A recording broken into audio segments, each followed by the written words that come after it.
The wind that moved through the borderlands of the Arizona and New Mexico territories did not blow. It scoured. It was a living, breathing thing composed of grit, heat, and the scent of ozone from distant thunderheads that piled high against the southern horizon, but rarely broke their promises of rain. The earth here was cracked and sunburnt, a vast patchwork of ochre and burnt umber that stretched endlessly toward the jagged spine of blue mountains in the distance. Dust devils danced maniacally on the open plains, spinning towers of brown earth that rose and fell like the breath of a dying giant. Luke Carver sat astride his bay gelding, his hat pulled low against the glare. He was a man etched by the country he lived in, his face a map of lines deepened by 32 years of squinting into the sun. He rode the fence line of his property, a struggling spread that seemed to shrink a little more with every season of drought. The cottonwoods along the thin, miserable creek were shedding leaves early, their branches rattling like dry bones. He pulled the gelding up at the third waterhole. It was little more than a muddy depression. The water evaporated down to a scummy sludge that smelled of alkali and rot. Luke stared at it, his gloved hands resting on the pommel of his saddle. Around him, the cattle were thinning. He counted 19 head in this pasture, ribs showing through their dusty hides like the staves of a barrel. There should have been 40. He turned the horse toward the homestead, the animal stepping carefully over the rocky ground. Luke's home was a small cabin of rough-hewn logs with a porch that sagged on the left side, as if tired of holding itself up against the relentless western gravity. There was no smoke from the chimney. There was no one waiting to boil coffee or ask him how the fence line looked. Luke dismounted and tied the horse to the rail. He did not go inside immediately. Instead, he walked up the gentle rise behind the cabin, his boots crunching on the dry grass. 2 wooden crosses stood there, weathered gray by 3 winters. The names were carved deep, though the wind was doing its best to smooth them away. William Carver, Sarah Miller. Luke took off his hat, twisting the brim in his hands. The silence here was different than out on the range. It was heavier. "I checked the South Ridge today." "Will," Luke said, his voice a low rasp that barely carried past his own boots. "The wire is down again. I think it is rustlers, or maybe just the coyotes dragging carcasses through. I will fix it tomorrow." He shifted his weight, looking at the second cross. "Sarah," he said, softer this time, "the irises you planted are gone. The sun took them. I tried to haul water, but the creek is so low I can barely keep the stock alive. I am sorry." He stood there for a long time, the guilt sitting in his gut like a swallowed stone. It was a familiar weight. He told them what he always told them in the quiet moments, that he was sorry he had ever taken that contract with the Army. He told them that if he had been here instead of scouting for General Crook, maybe he could have stopped the skirmish that killed them. He told them he knew the faces of the men who did it, because he had helped the Army hunt their families first. It was a jagged, ugly truth. Luke had been a scout, a tracker who sold his knowledge of the land to the men in blue coats. He had justified it as a job, a way to build a stake for this ranch, for the life he wanted to give Sarah, but the cost had been paid in blood, Apache blood. And then, in retaliation, the blood of his own kin. He put his hat back on and walked down the hill, the shame walking in step with him. 2 days later, the supply wagon needed axle grease and flour, forcing Luke to ride into town. The settlement was a collection of clapboard buildings and adobe structures huddled together against the vast emptiness, as if afraid to be alone. The main street was a river of churned dust. Luke tied his horse outside the general store and stepped out of the blinding light into the dim, grain-scented interior. The air was stifling, thick with the smell of tobacco, sweat, and leather. At the counter, a storekeeper named Henderson was leaning forward, his face flushed. Standing before him was a small Apache woman, wrapped in a faded blanket, holding out a few coins. She looked at the floor, her stillness a sharp contrast to the man's agitation. "I told you," Henderson said, his voice loud enough to turn heads. "I do not trade with your kind. You take that money and you get out. We do not want you here." The woman did not move immediately. She pointed a slender, brown finger at a sack of cornmeal on the shelf. "No," Henderson snapped. He grabbed a broom from beside the counter and brandished it like a weapon. "Go on, get!" Luke stood by the door. His hands curled into fists at his sides. He knew this woman. She lived in a shanty town on the edge of the settlement, doing wash for the miners. She was harmless. He felt the urge to step forward, to put his money on the counter and buy the meal for her. He felt the ghost of his brother watching him, but he did nothing. He watched the woman turn, her face impassive, and slip out the door past him. She smelled of wood smoke and old fear. Luke looked away as she passed, unable to meet her eyes. "Well done, Henderson," a voice boomed from the back of the store. A ranch hand named Jubal was leaning against a stack of crates, a half-empty bottle of whiskey dangling from his hand. He was a big man, his face mapped with broken veins. "You cannot feed the stray dogs." Jubal laughed, wiping his mouth with a dirty sleeve. "You feed one savage, and 10 more come crawling out of the hills. We ought to shoot them on sight, like the wolves." Luke walked to the counter, keeping his eyes on the ledger open in front of Henderson. "I need a sack of flour and a tin of coffee," he said quietly. Henderson nodded, his righteous anger fading into a merchant's smile. "Good to see you. Carver, you hear the news?" Luke shook his head. "Sergeant Miller says there was another attack on the southern road, a freight wagon burned, driver killed. They say it is the Apache again. It is always the Apache." Jubal shouted. "I heard rumors. Carver, they say there is a camp up in the Dragoon Mountains. Not warriors, a camp of women, witches, they say. Leftover squaws, who managed to run when the army took the men. They say they are stealing cattle to survive." Luke paid for his goods, the coins clicking on the wood. He felt a cold prickle on the back of his neck. He had lost 3 heifers in the last month. Outside, he ran into Sergeant Miller, a man with a hard face and a uniform that had seen too much dust.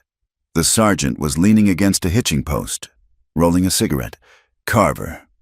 The sergeant nodded. "Sergeant," Luke replied, securing his supplies to his saddle. "You heading out again?" "Soon," Miller said. "The colonel is tired of these raids. We are going to sweep the canyons north of the border, clean it out once and for all. If you see anything out on your spread, you ride in and tell us. You used to be the best tracker we had. We could use your eyes." "I am done with that," Luke said, tightening the cinch strap.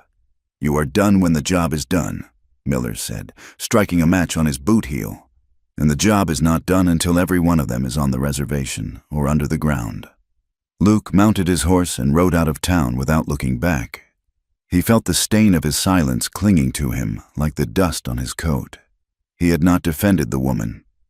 He had not argued with Jubal. He had not told the sergeant that a war against starving remnants was no war at all. He was a man who wanted only to be left alone. But the silence of the desert was beginning to sound like an accusation. Miles away, in a place where the maps of white men showed only blank space, the land rose into a fortress of red rock. The entrance to the canyon was a narrow fissure, invisible until one was standing directly before it.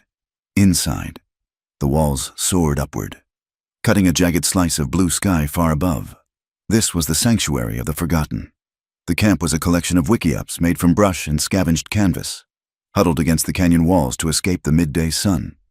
Strips of jerked meat hung from wooden racks, drying in the dry heat.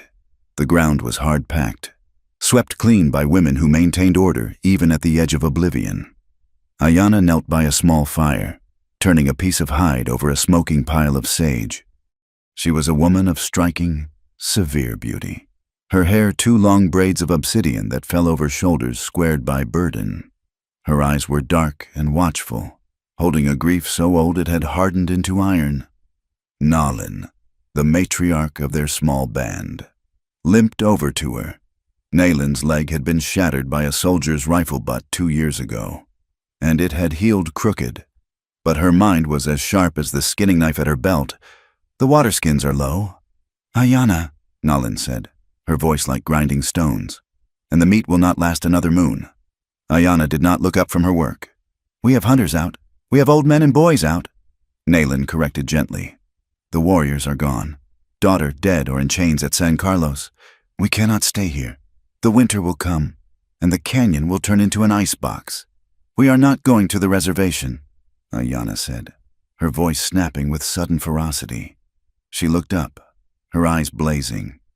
I will not take my sister's children to a place where they die of coughing sickness and eat flour filled with weevils. We may not have a choice, Nayland said. Sani's boy is sick again. The cough is deep in his chest. Let him cough in freedom, then, Ayanna said, though her voice wavered. She looked across the camp to where Sani, a young woman with hollow cheeks, was rocking a bundle wrapped in rabbit fur. Ayanna rose and walked over to them. The child, a boy of 4 winters, was pale, his breath rattling in his small chest. Sani looked up, fear plain in her wide eyes. He is hot. Ayanna, Sani whispered. Ayanna placed a hand on the boy's forehead. It burned. She felt a surge of helpless rage. Rage at the soldiers. Rage at the land that yielded nothing. Rage at the men who had invaded their world and left them with nothing but dust. I will find sage and willow bark, Ayanna promised. Keep him warm. That night, the women gathered around the central fire. The fuel was scarce, mostly dried mesquite roots, and the flames were low. There were 12 adult women, 4 old men who could no longer fight, and 7 children. This was what remained of a band that had once numbered in the hundreds. They spoke in low tones, passing a single pipe. They spoke of the old days, not as a comfort, but as a way to keep the history from vanishing into the wind. Do you remember the treaty at Fort Defiance? An older woman named Chi asked. They gave us blankets with the smallpox. Ayanna spat, staring into the embers. They promised us the river valley, Nayland added. Then they found gold in the sand, and the promise turned to lead. Ayanna pulled her knees to her chest. She remembered the morning the soldiers came to her village. It had been dawn, the sky the color of a bruised plum. She remembered the sound of the bugle, cheerful and bright, followed by the thunder of hooves. She remembered running with her husband, the baby in her arms. She remembered the crack of the rifle that took her husband down. She remembered the second shot that had gone through the bundle in her arms. She had not screamed then. She had gone silent, a silence that had lasted for months. Now, that silence was filled with a cold, directional hatred. I will never trust them, Ayanna said, her voice cutting through the quiet of the canyon. Not the soldiers, not the ranchers. They are all the same. They are locusts. They eat the world until there is nothing left. But we are starving. Ayanna, Sani said softly, better to starve on our feet than to live on our knees. Ayanna replied, if a white man ever comes to this canyon, I will kill him myself. I will cut out his heart and leave it for the buzzards. The women fell silent. The fire popped, sending a shower of sparks toward the stars. High above, on the rim of the canyon, a coyote howled, a long, mournful sound that echoed the emptiness in their bellies. Luke Carver found the tracks 3 days later. He had ridden out at first light, heading toward the broken country where the foothills collided with the mountains. 2 more steers were missing. A rancher could not afford to lose stock, not with the price of beef dropping and the bank in Tucson threatening to call in his loan. The land here was treacherous. It was a maze of dry washes, slot canyons, and ridges of crumbling shale. The sun hammered down, turning the air into a shimmering curtain of heat. Luke reined in his horse and dismounted. Crouching by a patch of soft sand, he traced the hoofprint of a steer, deep and panicked, and over it, the print of an unshod pony. So Jubal was right, Luke muttered. He checked the Winchester in his saddle scabbard, loosening it just enough to be ready. He climbed back into the saddle and followed the trail. It led deeper into the Badlands, winding through corridors of rock that blocked out the horizon. The silence was absolute.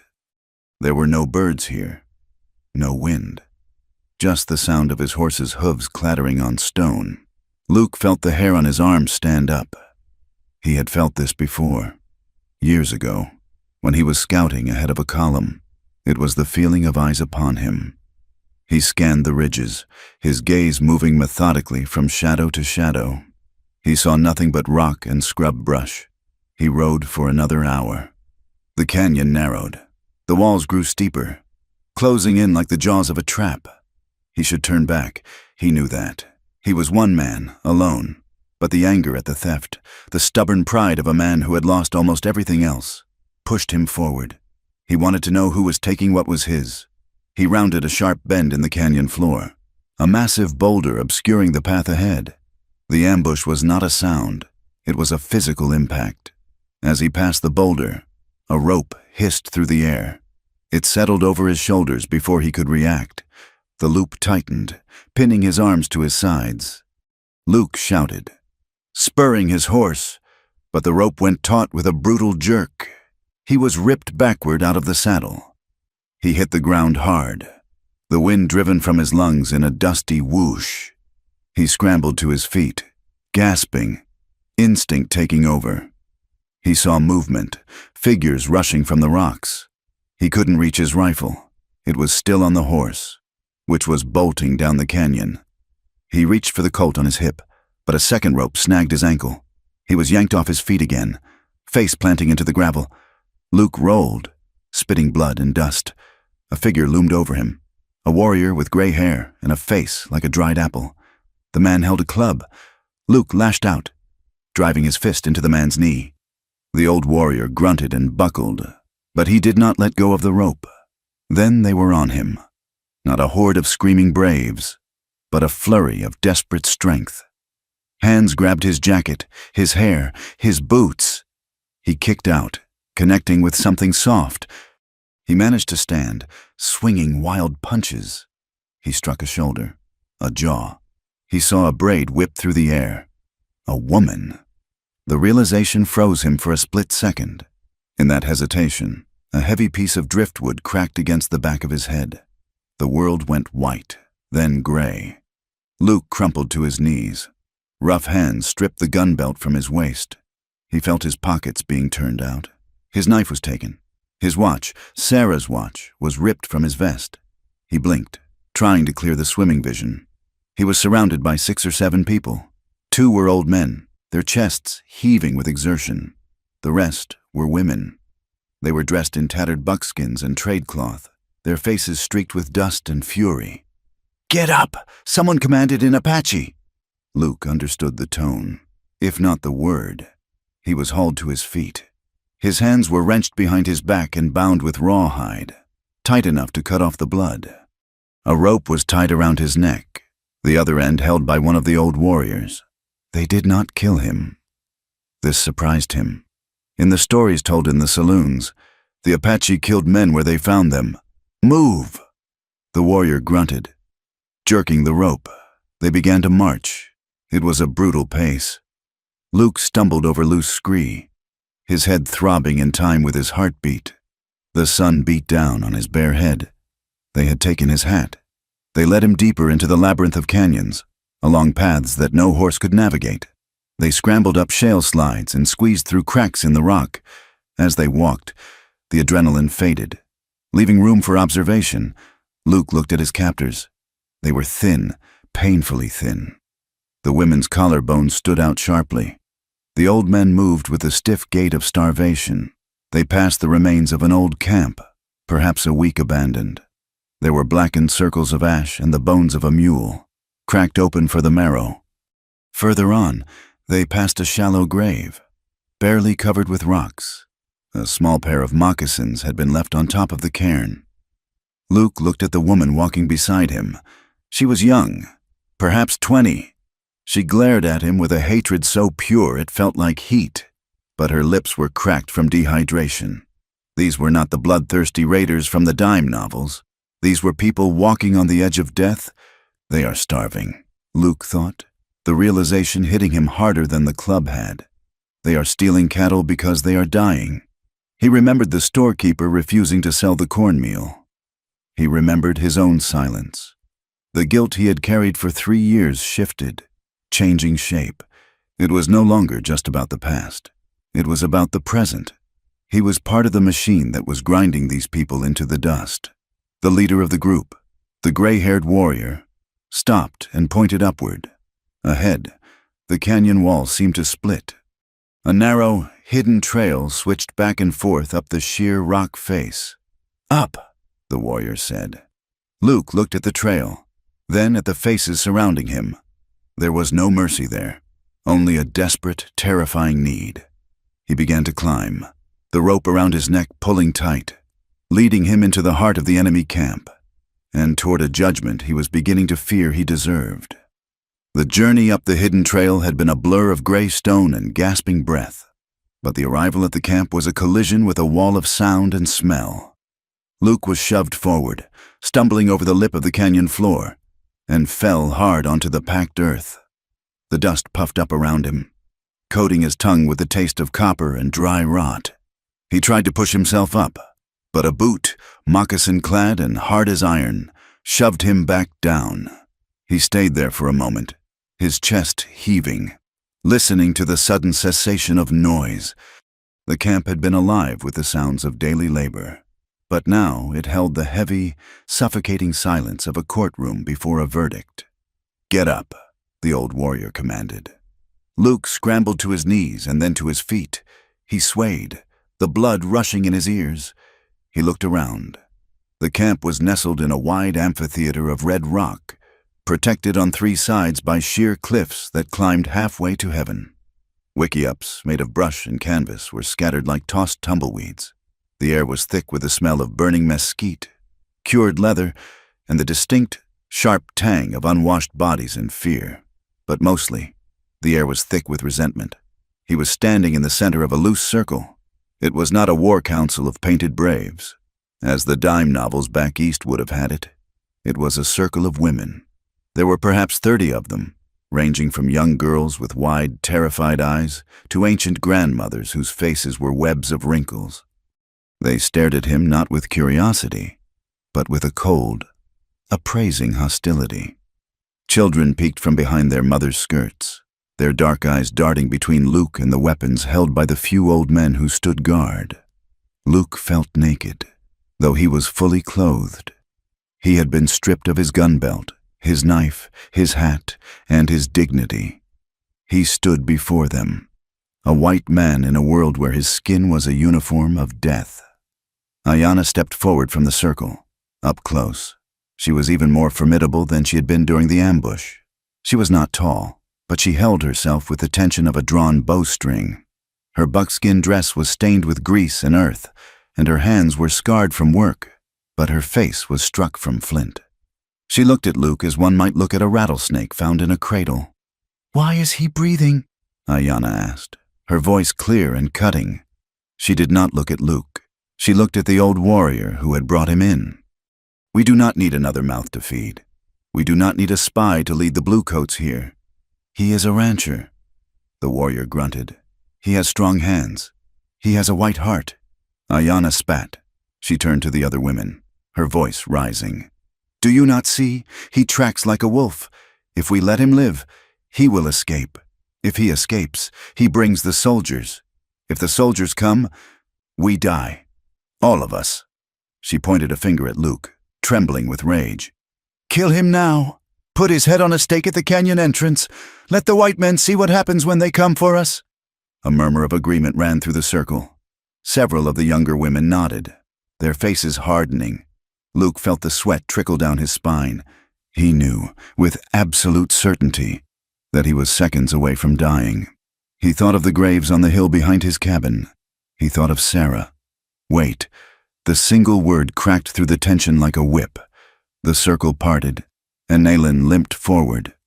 She leaned heavily on a staff of polished juniper wood.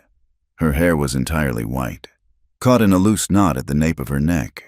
She was old, her body twisted by injury and time, but her eyes were black glass, sharp and unyielding.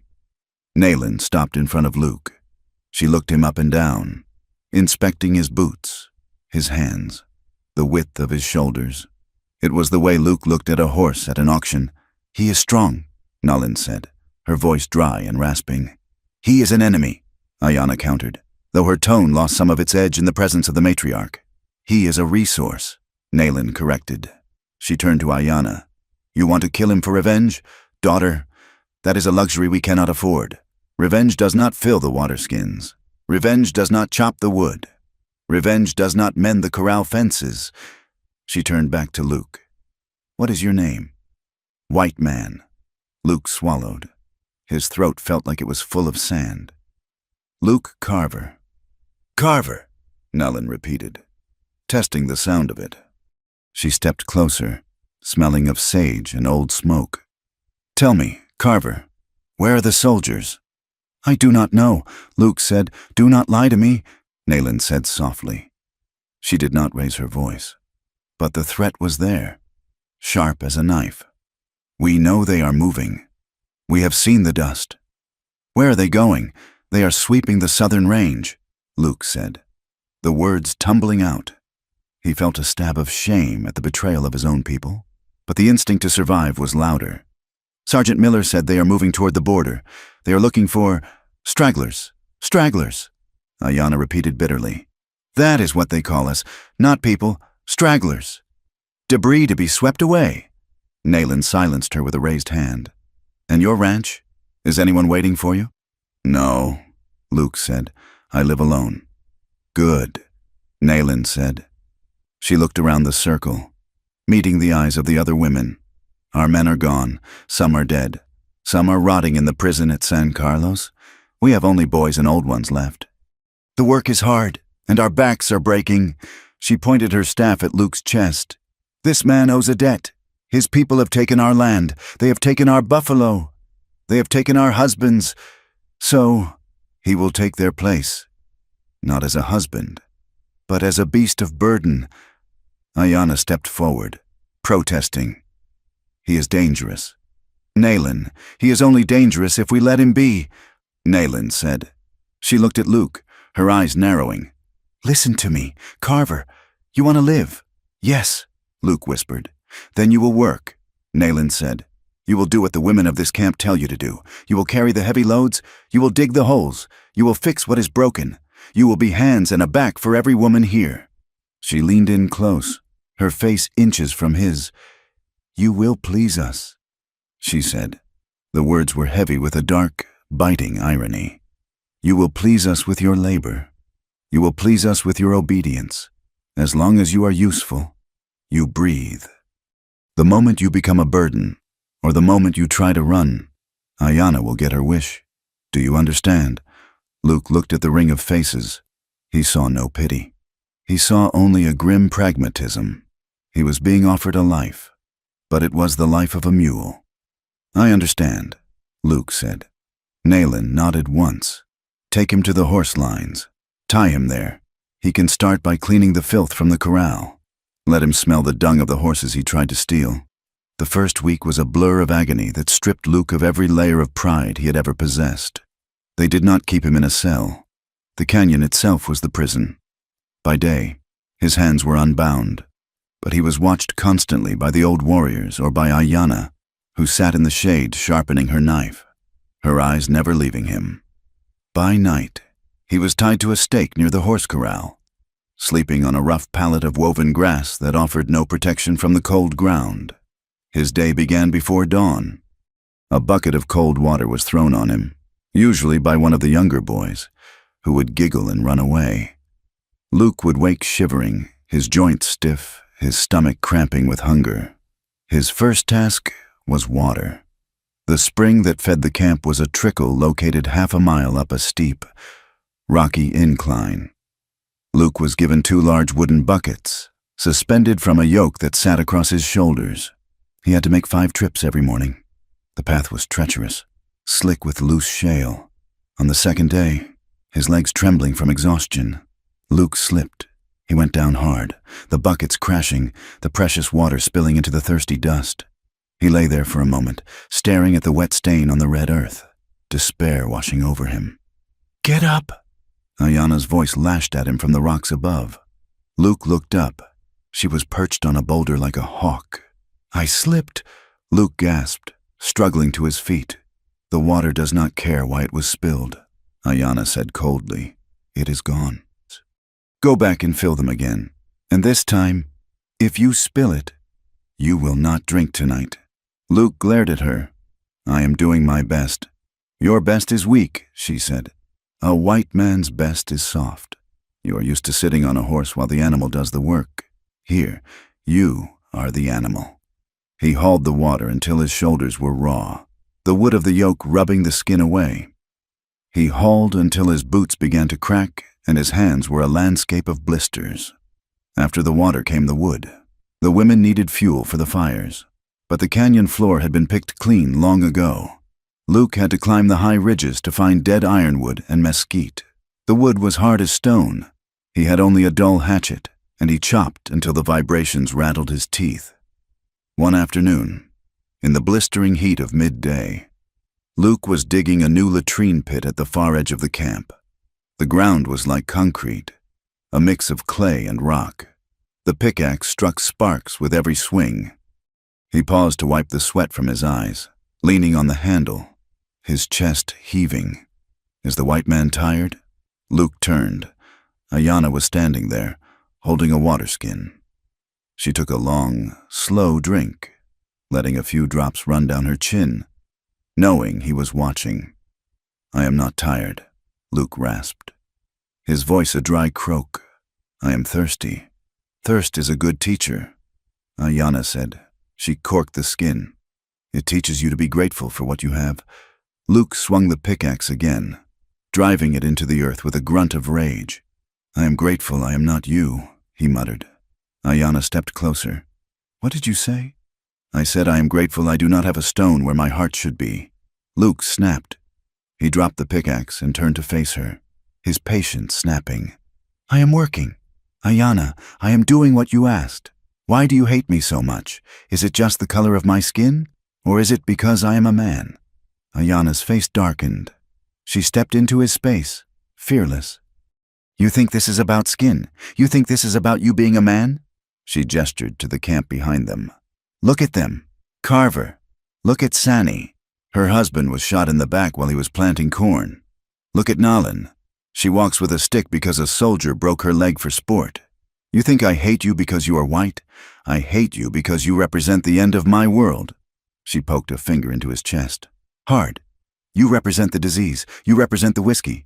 You represent the lies written on paper. You stand there and ask me about my heart? You, who helped the soldiers find us? Luke froze. The accusation hit the mark. How did she know? I was a scout, Luke said quietly. I did a job. You hunted people, Ayanna said, and now you dig holes in the dirt. It fits you better. She turned and walked away, leaving him standing in the sun, the shame burning hotter than the heat on his neck. Yet, as he watched her walk, he felt a strange, reluctant pull. She was cruel, yes, but she was burning with a fire that he had not seen in anyone, white or Apache, in a long time. She was alive in a way he had forgotten how to be. In the second week, Nalin began to rotate his tasks. He was no longer just a brute force laborer. He was lent out to the different women of the camp like a tool from a communal shed. Today, you help Sani, Nalin ordered one morning. Sani was the young mother with the sick boy. She was gentler than Ayanna, her eyes wide and skittish. She led Luke to the camp's secondary well, a deep hole lined with stones that had begun to collapse. It is dangerous, Sani whispered. The earth falls in. I cannot go down there. Luke looked at the well. It was a death trap. If the walls gave way while someone was at the bottom, they would be buried alive. Do you have rope? Luke asked. Sani nodded and brought him a coil of braided rawhide. Luke tied it around his waist and handed the end to Sani and two other women who had gathered. Hold this tight. If I shout, you pull. Do not hesitate. He lowered himself into the darkness. It was cool and smelled of wet earth.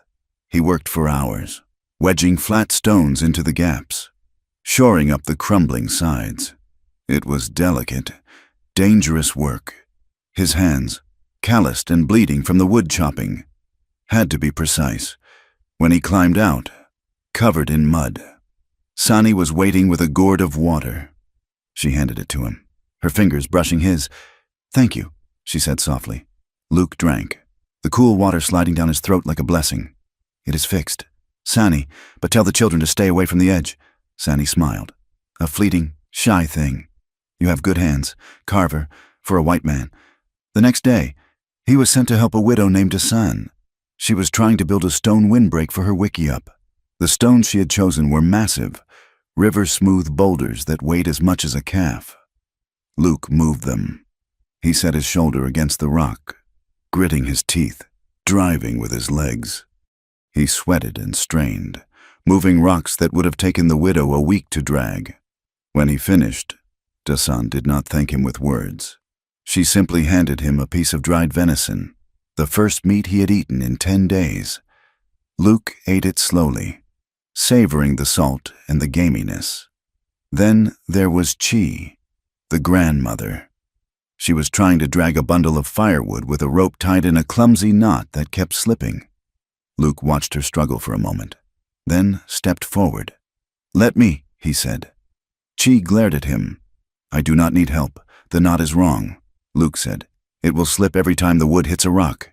He knelt and retied the rope, fashioning a timber hitch that tightened under tension but released easily when slackened. "Try it now," Luke said. Chi pulled. The wood followed obediently. She looked at the knot, then at Luke. She grunted. "The white man knows ropes." She muttered, "Perhaps he is not entirely useless." It was a small victory, but it mattered. Luke realized that Naylin was testing him. Yes, but she was also weaving him into the fabric of their survival. He was becoming necessary. And in becoming necessary, he was becoming less of a ghost and more of a man. One late afternoon, the heat broke as the sun dipped below the canyon rim, bathing the camp in a violet twilight. Luke was sitting near the corral, mending a bridle with an awl he had been given. A commotion near Sani's wickiup caught his attention. He looked up to see Sani weeping, rocking back and forth.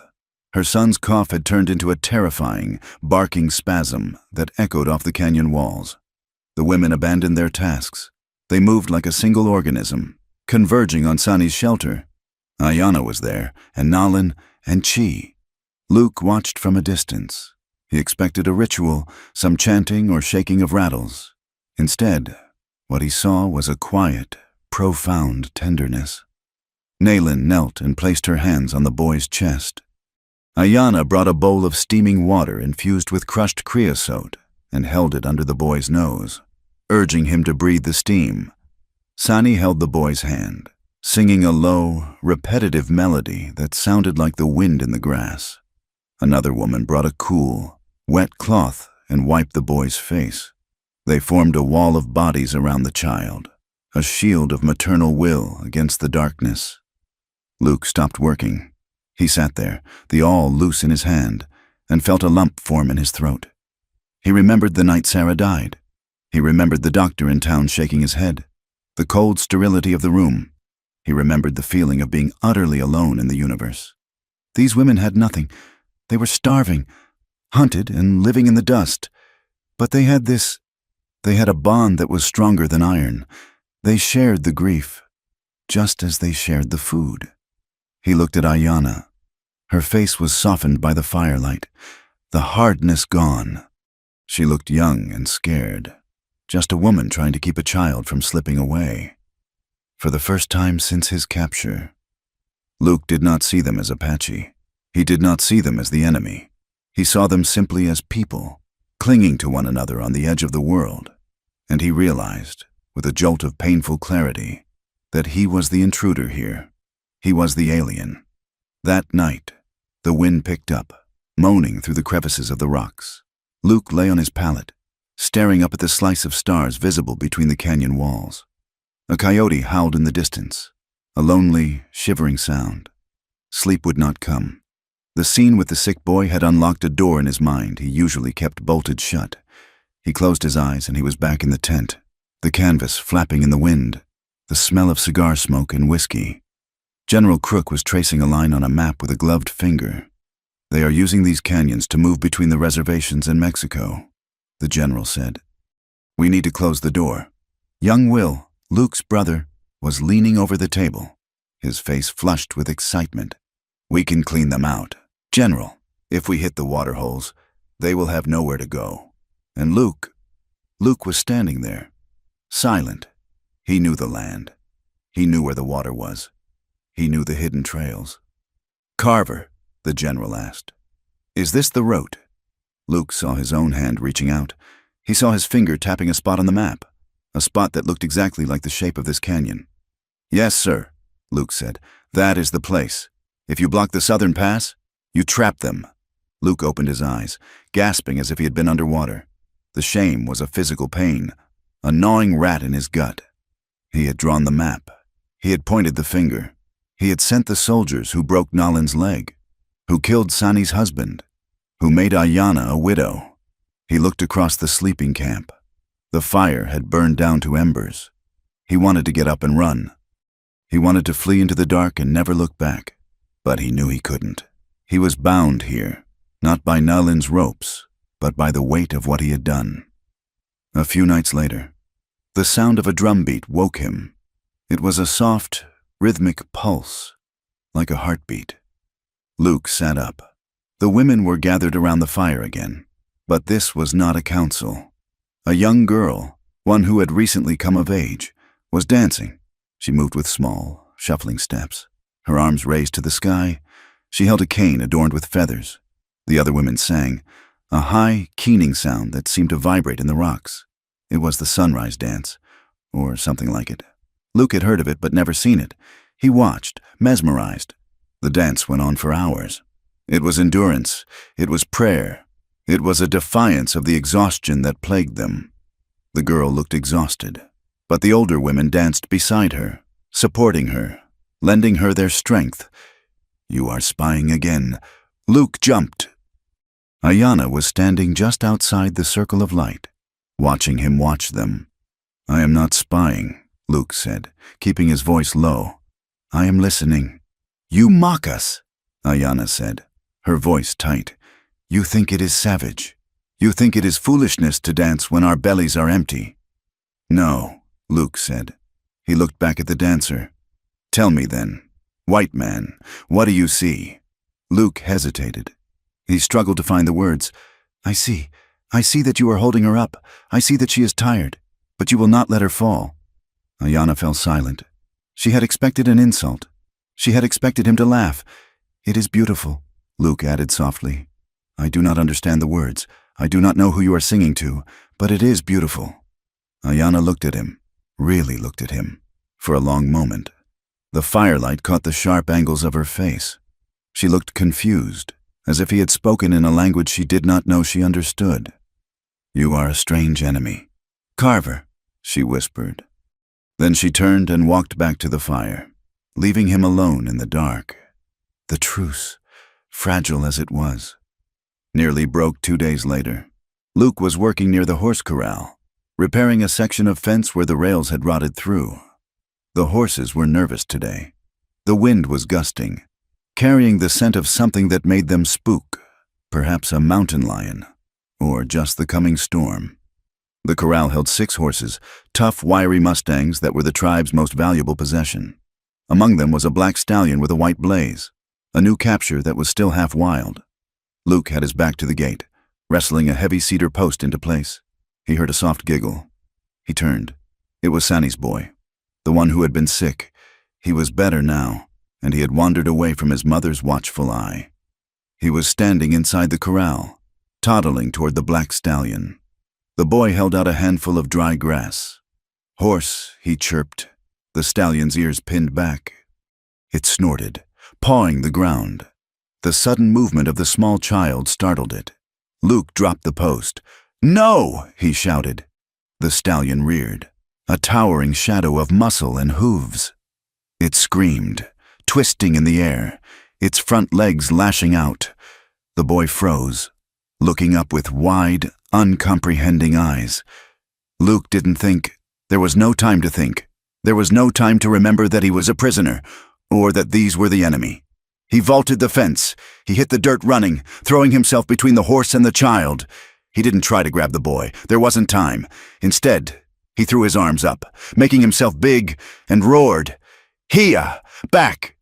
The stallion, startled by the new, aggressive presence, twisted in midair. Its hoof grazed Luke's shoulder, a blow that felt like a hammer strike. Spinning him around, Luke ignored the pain. He lunged for the stallion's halter. His hand closed around the rawhide cheek piece. He yanked the horse's head down, using his weight to force the animal off balance. "Easy," Luke gritted out, hanging on as the horse thrashed. "Easy, you devil!" He drove his shoulder into the horse's neck, murmuring the low, rhythmic sounds he used on his own stock. "Whoa, that is enough. Whoa!" The stallion shuddered, its eyes rolling white, but it stopped rearing. It stood there, flanks heaving, trembling with adrenaline. Luke held it for a heartbeat longer, then slowly released the halter, backing away with his hands raised. He turned. Sani was already in the corral, scooping her son into her arms, sobbing hysterically. The entire camp had frozen. Every eye was on Luke. He stood there, dusting off his pants, his shoulder throbbing with a dull, sickening ache. He felt the familiar rush of the adrenaline crash. Ayanna was standing by the gate. She looked at the stallion, then at the crying child, and finally at Luke. Her face was pale. She walked over to him. She did not raise her voice. She did not scold him. "You could have let the horse kill him," she said. It was a statement, not a question. "It would have been one less Apache to grow up and fight your people."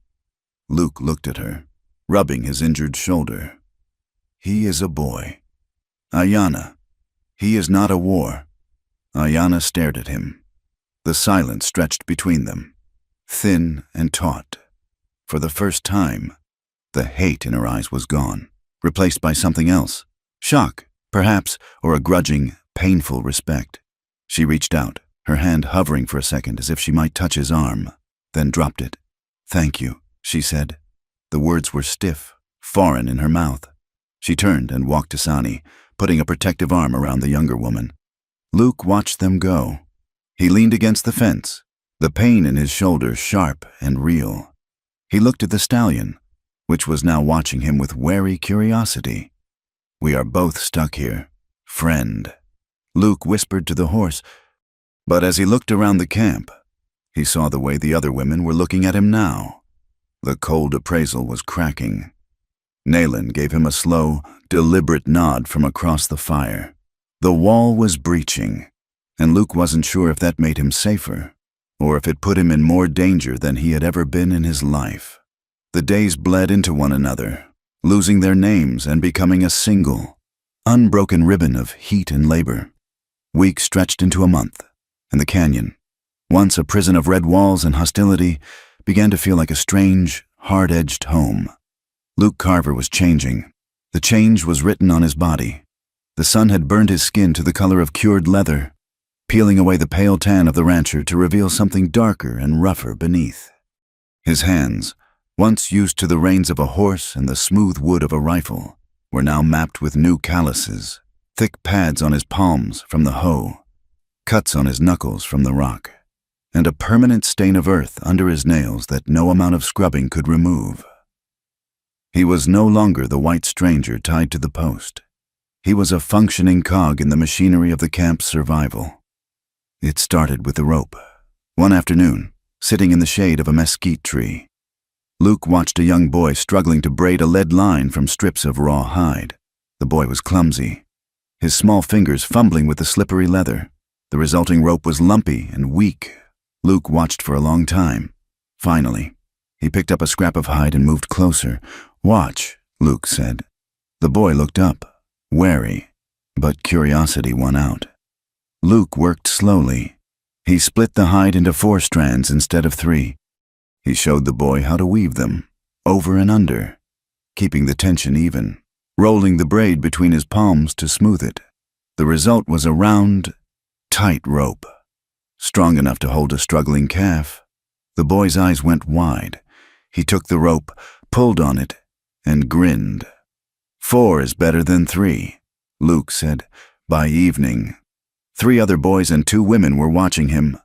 Luke taught them the diamond hitch for securing packs so they would not slip on steep trails. He showed them how to use a heated awl to punch holes in a saddle skirt to repair a tear, stitching it with the sinew they had prepared. He showed them how to check a horse's gums to see if the colic was setting in, a trick that saved a mare 2 days later. In return, the canyon began to teach him. Nayland took him out one morning to a dry wash that looked like a grave for stones. There is water here, Nayland said, pointing at a patch of sand that looked identical to the rest. I see nothing but dust, Luke said. You look with your eyes, Nayland said, tapping her temple. You must look with the roots. See the willow? It is small, stunted, but it lives. She handed him a digging stick. Luke dug, 3 feet down. The dry sand turned cool and damp. Another foot, and water seeped into the hole, muddy but sweet. They taught him how to read the wind. An older woman named Dasan showed him how the morning breeze carried the scent of wet sage from the high peaks, signaling rain days before it arrived. They taught him how to walk. Luke had always moved like a white man, heels striking hard, boots crunching. The women moved like water. They taught him to place the ball of his foot first, to feel the ground before committing his weight, to move through the brush without snapping a twig. Mutual dependence formed, not out of friendship, but out of the brutal necessity of the desert. They needed his strength and his knowledge of horses. He needed their wisdom to keep from dying of thirst or exposure. The hate was still there, simmering like coals under ash, but the fire of it was cooling into a wary respect. Ayanna remained the hardest flint to break. Nayland, with her sharp eye for utility, had paired Luke and Ayanna together for the care of the horses. It was a logical choice. Luke knew stock better than anyone in the camp, and Ayanna was the best rider. Their mornings were spent in the rope corral or out in the narrow box canyon where they grazed the animals. The air between them was often sharp, filled with the static of unspoken history. You ride like a sack of grain, Ayanna commented one morning as they moved the herd to a new patch of grass. You sit too heavy. The horse carries you. You do not move with him. I ride like a man who has spent 12 hours a day in the saddle for 10 years, Luke retorted, adjusting his hat. It gets the job done. It tires the horse, Ayanna said, her voice cool. You fight the animal. You want to conquer it. We become the animal. She kicked her heels, and her pony surged forward, leaping a fallen log with a grace that made horse and rider look like a single creature. Luke watched her, grudgingly admiring the way she sat, loose yet controlled, her braids flying behind her like black whips. The test came 3 days later. A young paint pony, skittish and half wild, broke its tether. It bolted toward the canyon mouth, heading for the dangerous labyrinth of ravines that led out to the open desert. If it escaped, it was gone forever. He is loose, Ayanna shouted. Luke was already moving. He vaulted onto the black stallion he had been grooming, riding bareback, with only a halter. I will cut him off at the ridge, Luke yelled. You drive him from the bottom. They rode hard. The terrain was a nightmare of loose shale and jagged rocks. Luke pushed the stallion, trusting the animal's footing. He scrambled up a steep slope, rocks clattering down behind him. Below, he saw Ayanna galloping through the wash, her body low over her pony's neck, her voice driving the runaway horse toward the trap. Luke reached the top of the ridge and spurred the stallion down a treacherous slide. He hit the canyon floor just as the paint pony came around the bend. Luke hauled back on the halter, sliding the stallion to a halt, blocking the path. The paint pony reared, confused. Ayanna was there a second later. She slipped from her horse while it was still moving, landing softly in the dust. She moved toward the panicked animal, crooning low, rhythmic sounds. Luke slid off the stallion and moved to the other side. They boxed the pony in. Luke raised his arm slowly, limiting the space, while Ayanna moved in for the capture. Steady, Luke murmured. Steady now. Ayanna reached out, her hand trembling slightly, and grabbed the trailing rope. The pony snorted but stood still, boxed in by the 2 humans. Ayanna secured the rope. She looked up at Luke. They were standing 5 feet apart, chests heaving from the exertion, covered in dust and sweat. The air crackled. It was the adrenaline of the chase. Yes, but it was something else. Too, it was the sudden, sharp intimacy of shared danger. You ride well, for a sack of grain, Ayanna said. She was breathless, her eyes wide and dark. You are not so bad yourself, Luke replied. He wiped the grit from his forehead. For a ghost? Ayanna didn't look away. For a moment, the barrier of war and blood seemed to thin. Luke looked at her mouth, then at the pulse beating in her throat. He felt a sudden, dangerous pull, a desire to close the distance, to taste the dust on her skin. The paint pony tossed its head, breaking the spell. Ayanna stepped back, her face closing down like a shutter. "We should get back," she said, her voice tight. "Nayland will worry." She vaulted onto her horse and rode away without looking back. Luke watched her go, his heart hammering against his ribs, knowing that something had shifted in the canyon, something far more volatile than a runaway horse. The storm hit a week later. It began as a strange copper tint to the sky in the west. The wind died completely, leaving a vacuum of silence that made the dogs whine and pace. Then, the horizon simply disappeared. A wall of brown darkness, thousands of feet high, was rolling toward them, swallowing the mountains. "Sandstorm!" Dasan screamed. The camp erupted. This was not a dust devil. This was a haboob, a monster born of the dying summer heat. Luke dropped the wood he was carrying and ran to the wickiups. The wind hit them with the force of a physical blow, screaming like a banshee. The air turned instantly into a grinding slurry of sand and gravel. Visibility dropped to the end of his arm. "Get the children inside!" Luke roared, though he could barely hear his own voice. He saw Sani struggling with the flap of her shelter. The wind was tearing it from her hands. Luke lunged, grabbing the canvas and wrestling it down, lashing it tight to the stakes. "Inside," he ordered, shoving her and her son into the darkness of the shelter. He moved to the next wickiup. It was Cheese. The main support pole was cracking under the pressure of the wind. The old woman was inside, huddled under a blanket, wailing. Luke dove inside. He grabbed the fracturing pole, wrapping his arms around it, bracing his shoulder against the wood. He became the pillar. The structure groaned and shook, the wind hammering against the sides. But Luke held it. The storm raged for hours. Sand filled his nose, his mouth, his eyes. It scoured his skin raw, but he did not let go. Outside, in the howling gray, Ayanna was checking the horse lines. She saw a figure moving through the gloom. It was Luke, leaving Chee's stabilized tent to run toward a group of children huddled behind a rock.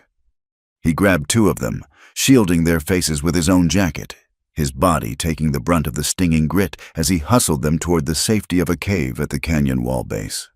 He was coughing, his eyes red and streaming, but he did not stop. He did not retreat to the safety of the cave for himself. He turned back into the wind to check the next shelter. Ayanna watched him, shielding her eyes.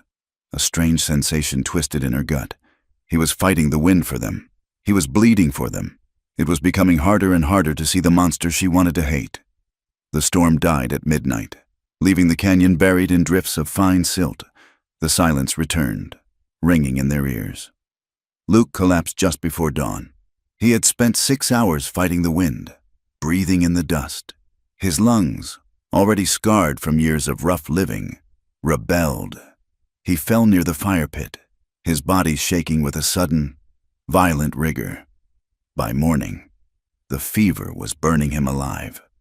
The women gathered around him. He lay on a buffalo robe, his breathing ragged and shallow. "He is done," an older woman named Coco said, looking down at him. "The dust fever. It takes the strong ones fast. We should let him go," another woman whispered. "He has served his purpose. If he dies, the debt is paid." Nayland stood at the head of the pallet.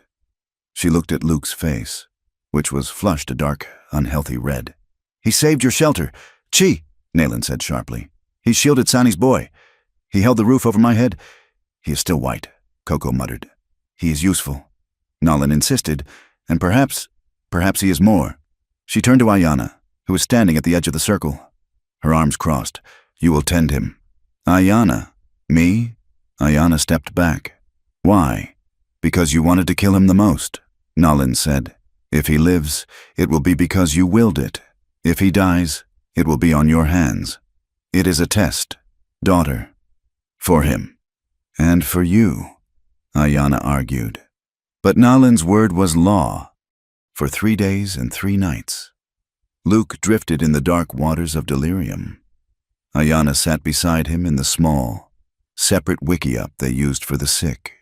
She wiped his forehead with cool water. She trickled herbal tea between his cracked lips. She listened. In the grip of the fever, Luke's defenses crumbled. He mumbled, his voice thick with panic. "Will, get down," he shouted suddenly, thrashing on the robes. "The ridge! They are on the ridge!" Ayanna held his shoulders, pushing him back down. "Shh! There is no one on the ridge. I told them," Luke moaned, tears leaking from his closed eyes. "I told them the village was empty. I did not know. Will, I did not know about the women."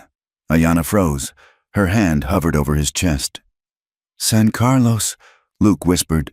"The river, the fire. Oh God, the fire! Sarah, I am sorry." Ayanna sat back, her heart cold. He was dreaming of the violence, but he was not dreaming of glory.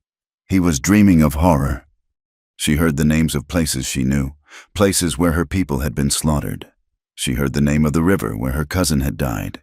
He was there, she realized. But the anger that should have come did not burn as hot as she expected. Instead, it was doused by the misery in his voice. He sounded like a child lost in the dark.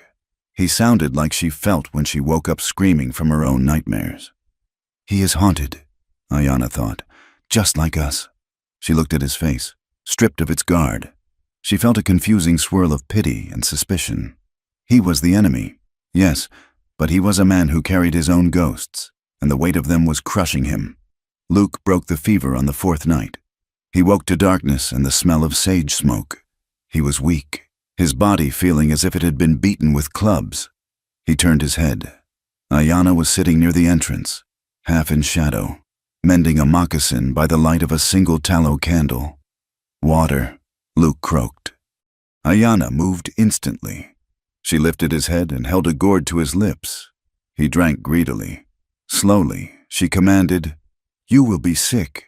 He laid his head back, blinking at her. You are still here. I am here," Ayanna said. Setting the gourd down, Naylan ordered it. Luke watched her. The memory of the storm was hazy, but he remembered her hands. He remembered her voice pulling him back from the edge. "I had dreams," Luke whispered. "I know," Ayanna said. "You talk in your sleep. Carver, you talk of rivers and fires. You talk of a brother named Will." Luke closed his eyes. The shame washed over him, fresh and raw. "He was my younger brother," Luke said. "He died 3 years ago. Apache arrow." Ayanna did not flinch. "My husband died 3 years ago. Soldier's bullet." The silence in the small hut was heavy, but it was not empty. It was filled with the wreckage of their shared history. "Why did you ride with them?" Ayanna asked quietly. "You do not hate us. I have seen you with the children. You are not a killer by nature. Why did you scout for the blue coats?" Luke stared at the roof poles. "I was 22, he said. I had nothing. My father left us debt and dry dirt. I wanted to buy a future. The army paid in gold." He turned his head to look at her. "It was not about hate, Ayanna. It was about being poor. I was scared of being powerless. I thought if I had the gold, I could build a wall high enough to keep the world out." He laughed, a dry, bitter sound. "I bought the ranch, and the war followed me home anyway." Ayanna looked down at her hands. "I had a dream once," she said softly, "before the soldiers came. I dreamed of a valley where the corn grew tall and the children did not wake up screaming. I wanted to be a woman who made things, not a woman who sharpened knives." She looked up, her dark eyes locking with his blue ones. "We are both fools. Carver, we thought we could choose our lives, but the land chooses for us." The emotional closeness was suffocating. It was too intimate, too real. Luke felt a sudden, desperate urge to reach out and touch her hand, to bridge the gap between their tragedies. Ayanna saw it in his eyes. She tensed, fear flickering across her face. Not fear of him, but fear of what she was feeling. "Rest," she said abruptly. She blew out the candle, plunging them into darkness. "Sleep. You are not dead yet." Recovery was slow. It was another week before Luke could walk without a staff. One afternoon, the air crisp with the coming autumn, they sat together near the corral. repairing a saddle cinch. The conversation turned, as it often did, to the war that raged outside the canyon walls. "You talk like a victim," Ayanna said, slicing a piece of leather with swift, angry strokes. "You say you had no choice. There is always a choice. I never said I was a victim," Luke said, threading a needle. "I am not the victim in this story. Ayanna, I know that. You are. The women here are." "Then do not ask for forgiveness," she snapped. "I do not want forgiveness." Luke's voice rose, startling a nearby horse. "I do not expect you to forgive me. I do not forgive myself." "Then what do you want?" Ayanna demanded, turning to face him. "Why do you stay? Why do you work yourself to death? Why do you save our children?" "Because I want to be something else," Luke shouted back. He dropped the saddle and grabbed her shoulders. The contact shocked them both. "I cannot change what I did," Luke said, his voice dropping to a fierce whisper. "I cannot bring back the dead, but I can be something else now. I can be the man who stands between you and the wind. Is that not enough?" Ayanna stared at him. Her chest rose and fell rapidly. The anger in her eyes melted into something terrified and hungry. She looked at his mouth. Luke looked at hers. The distance between them vanished. The memory of the horse chase, the storm, the nights in the sick room, it all crashed together in a single moment of magnetic pull. Luke leaned in. Ayanna did not pull away. Their breath mingled. Then, just as his lips brushed hers, she gasped. "No!" She jerked back, shoving him away hard. She scrambled to her feet, her hand flying to her mouth as if she had been burned. "I cannot," she whispered. I swore I would hate you." She turned and ran, disappearing into the maze of wiki-ups, leaving Luke sitting in the dust, his heart pounding like a war drum, the taste of her fear and her desire still on his lips. The camp was small. Nothing went unnoticed. The women began to talk. Luke heard the whispers as he hauled water. "She looks at him like a woman looks at a husband," one would say. "He is a wolf in the fold," another would warn. "He will turn on us." Chi, the old woman Luke had saved during the storm, stopped him one day. She placed a withered hand on his arm. "You are a good worker. Carver," she said, "you have a strong back. But do not forget, you are white. You can fight for us. You can bleed for us. But you will never belong to us. The blood is too deep." Luke said nothing, but the words cut. He knew she was right. He was living on borrowed time, in a borrowed life. And then the time ran out. A trader arrived 2 days later. He was a Comanchero, a man who moved between the worlds of the white settlements and the hidden tribes, trading guns for horses and information for gold. He sat by the fire with Nalin and the elders. Luke was kept at a distance, but he watched the faces of the women turn ashen. When the trader left, Nalin summoned the camp. "The noose tightens," Nalin said, her voice heavy. "The trader brings news from Fort Bowie. There is a new colonel. He has orders to clear the territory." She looked around the circle, her gaze lingering on the children. They are not just hunting warriors anymore. They are sweeping the canyons. They are burning the food caches. They have taken the band at Turkey Creek. Those who resisted were shot. A ripple of fear went through the women. "And they are coming this way," Nalin finished. "They know there are stragglers in the Dragoon Mountains. They will be here before the moon is full." Luke felt a cold pit open in his stomach. The outside world, the world of maps and generals and relentless progress, was coming to crush this fragile sanctuary. He looked across the fire at Ayanna. She was looking at him. Her eyes were wide, filled with the realization that the fragile peace they had built and the dangerous love they had almost touched was about to be swept away by the tide of war. He was no longer just a prisoner. He was a man standing in the path of a storm he had helped create. And this time, there was no shelter strong enough to hold it back. The map was drawn in the dust with the sharp end of a greasewood stick. It was a crude representation of the territory, a web of jagged lines representing ridges, dry washes, and the thin, treacherous veins of seasonal creeks. Luke Carver squatted on his heels, his hat pushed back on his head, ignoring the sweat that trickled down his temple. Around him, The women of the council stood like statues carved from ironwood. Nayland leaned on her staff, her eyes following the movement of the stick. Ayanna stood slightly apart, her arms crossed, watching Luke's hands. "They will not come through the main pass," Luke said, his voice rough with the dryness of the air. "It is too narrow. A column of cavalry needs width. They have supply wagons, artillery perhaps. They will come from the southeast, circling the blind side of the black rocks." He slashed a line through the dust. "How many?" Nolan asked. "If it is a full campaign," Luke answered, looking up at her. "Maybe 200 men, plus scouts, plus Indian trackers who know this land better than I do."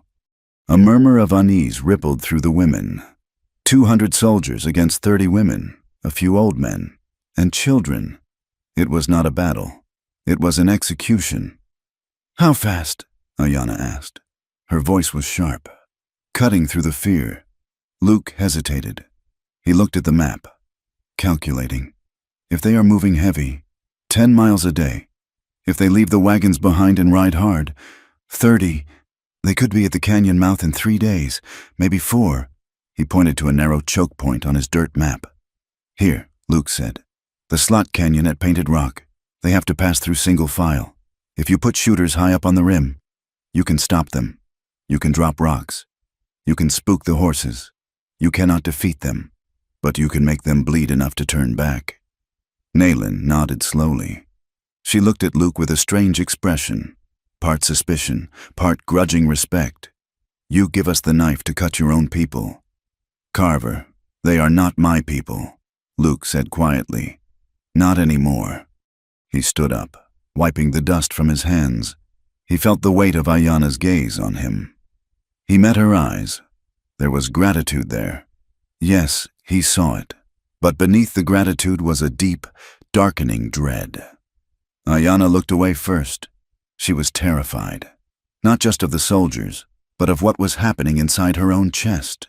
Every time Luke showed them how to survive, every time he drew a map, or fixed a rifle, or taught them to read the cavalry bugle calls, he wove himself tighter into their lives.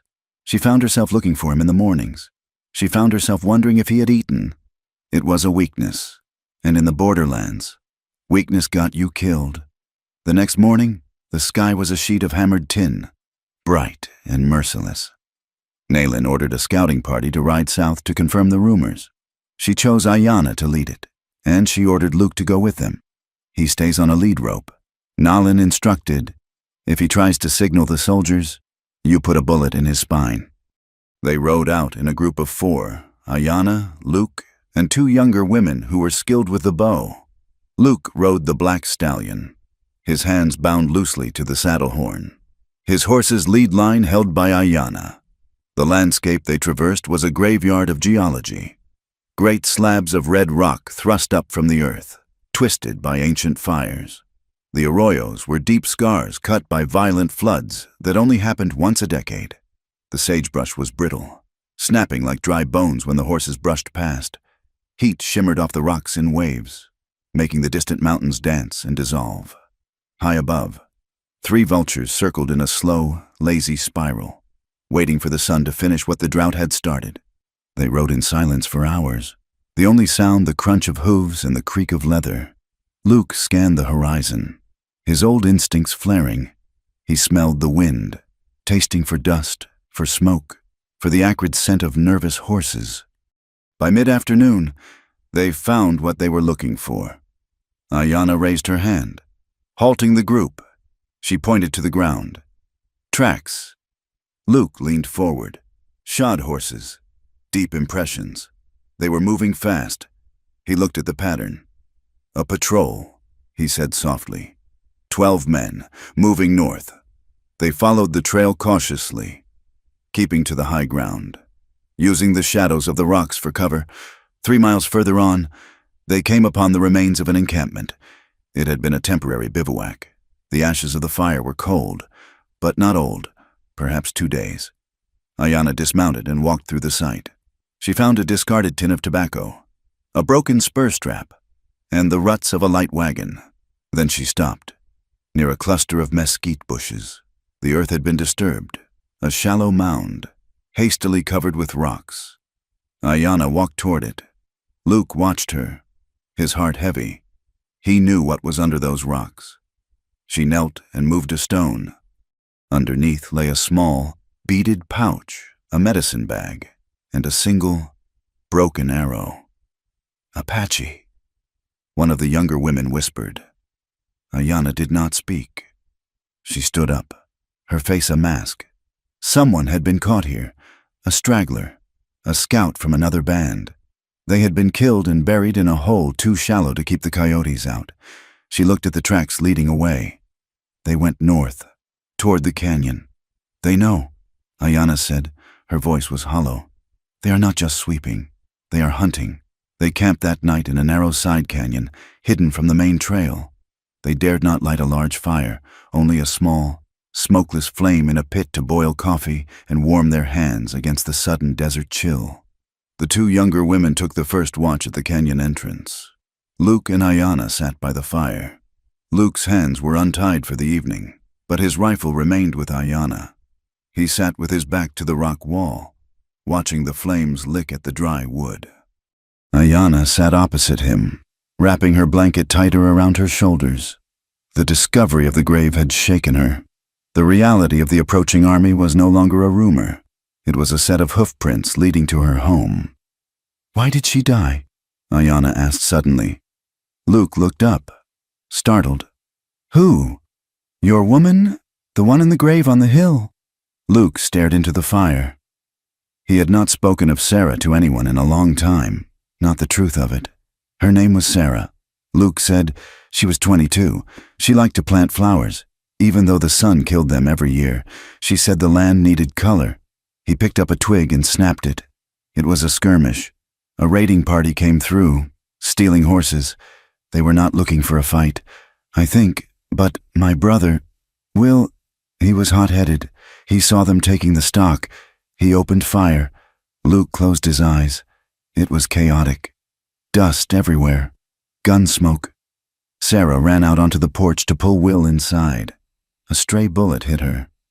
I do not even know who fired it. It might have been the Apache. It might have been Will in his panic. It does not matter. She fell, and the flowers she planted were crushed under her body. He looked at Ayanna. I was not there. I was 50 miles away, guiding a column of soldiers to a waterhole. By the time I got back, the earth was already settled on her grave. Ayanna listened, her face unreadable in the dancing light.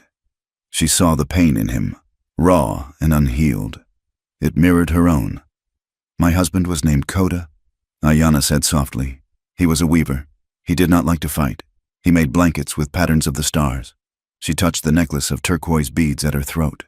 We were camped at the river. We thought we were safe. The treaty had been signed, but the soldiers came at dawn. They said we had broken the rules. They did not say which rules. Coda ran to get our son. He was shot in the back. She looked at Luke, her eyes shining with unshed tears. My son was 3. He had just learned to walk without holding on. I carried him for 3 days after he died. I could not leave him. The silence between them was heavy, but it was not the silence of enemies. It was the silence of two people standing in the wreckage of the same storm. Luke felt a profound, aching sorrow for her. He looked at her face, the strength in her jaw, the sadness in her mouth, and felt something break inside him. It was the wall he had built to keep the world out. I'm sorry. Ayanna, he whispered. He reached out across the small space between them. He didn't think about it. He just wanted to offer comfort. His hand brushed hers. The contact was electric. Ayanna's breath hitched. She looked at his hand, rough and scarred, covering hers. For a moment, she did not pull away. Her fingers curled slightly, responding to the warmth. Desire flared in the cold night air, sudden, fierce, and terrifying. It was a hunger for life in the midst of death. Luke leaned forward, his eyes searching hers. He saw the same hunger there. He saw the woman beneath the warrior. Ayanna, he breathed. She looked at him, her eyes widening. For a second, she leaned in. Then, the memory of the grave they had found that afternoon crashed back into her mind. The broken arrow, the tracks of the shod horses. She snatched her hand back as if he had burned her. No. She scrambled backward, pulling the blanket tight like a shield. I cannot, she said, her voice trembling. I cannot take comfort from you, Carver, not while your people hunt mine, not while the ghosts are watching. Ayanna, Luke said, holding his hands up. I am not my people. You are, she said, her voice hardening. You cannot wash the white off your skin, and I cannot wash the red off mine. There is a river of blood between us, and it is too wide to swim. She stood up, turning her back to him. Go to sleep, she commanded, her voice thick with emotion. We ride at dawn. Luke sat there, his hand still tingling where he had touched her, watching her shoulders shake as she fought to control her weeping. He realized then that he loved her, and he realized, with a sinking heart, that his love might be the thing that destroyed her.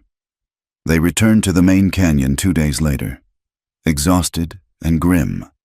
The news they brought, of the tracks, the proximity of the soldiers, spread through the camp like a fever.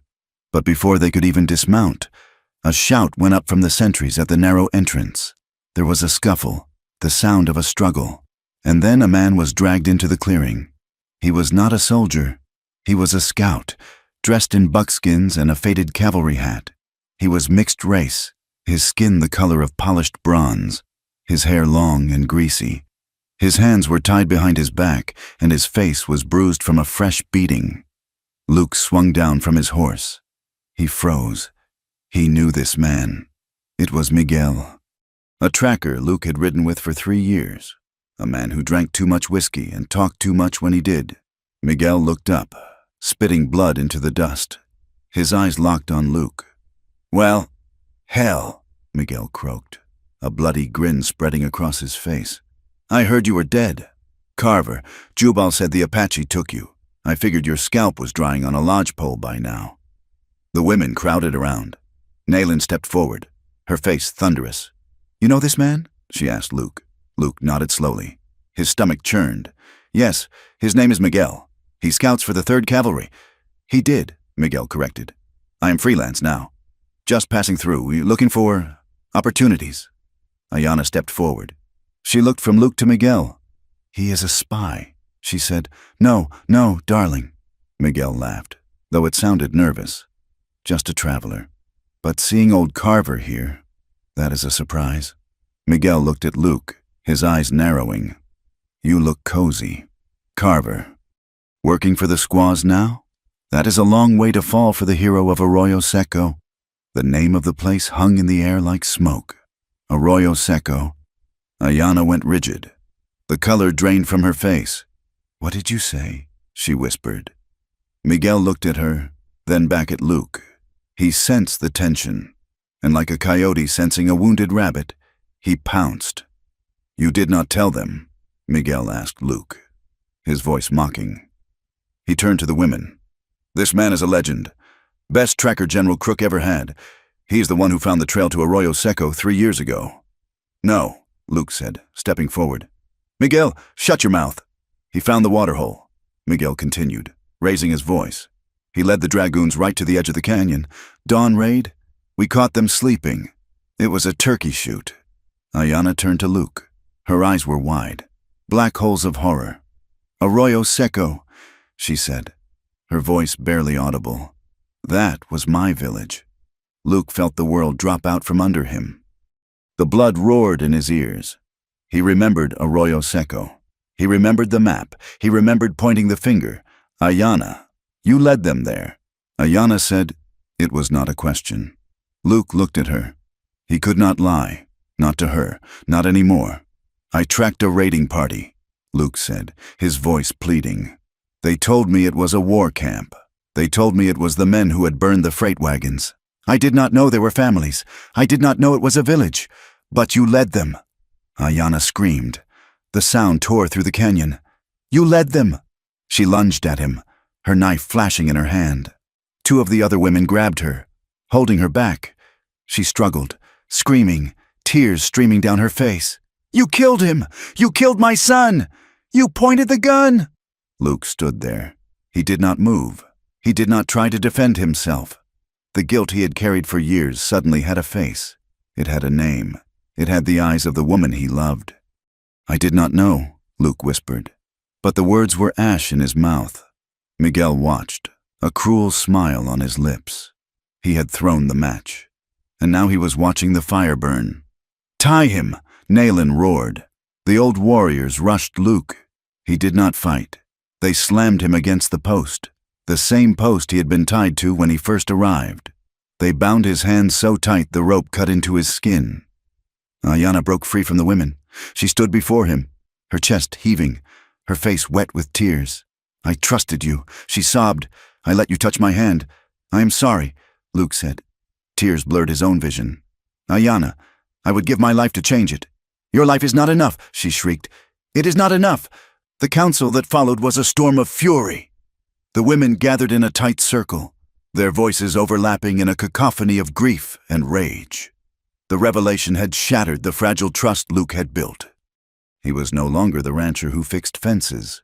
He was the architect of their destruction. "Kill him," Ayanna demanded, pacing the circle like a trapped cat. "He is a murderer. He is the reason we are hiding in this hole. He deserves to die slowly. He has saved us." "Too," Sani argued, though her voice was shaking. "He saved my boy. He fixed the well. He did it to save his own skin." Ayanna countered. "He is a liar. He has been lying every day. Every time he looked at us. He knew what he had done. He did not know it was your village," Nayland said quietly. "It does not matter," Ayanna screamed. "The dead do not care what he knew." She turned to Nalin, pointing a trembling finger at Luke, who sagged against the post, his head hanging low. "If we let him live, we insult every ghost in the ground. We invite the bad spirits. He must die." Tonight, the women debated. The moral tangle was raw and bitter. Some wanted revenge.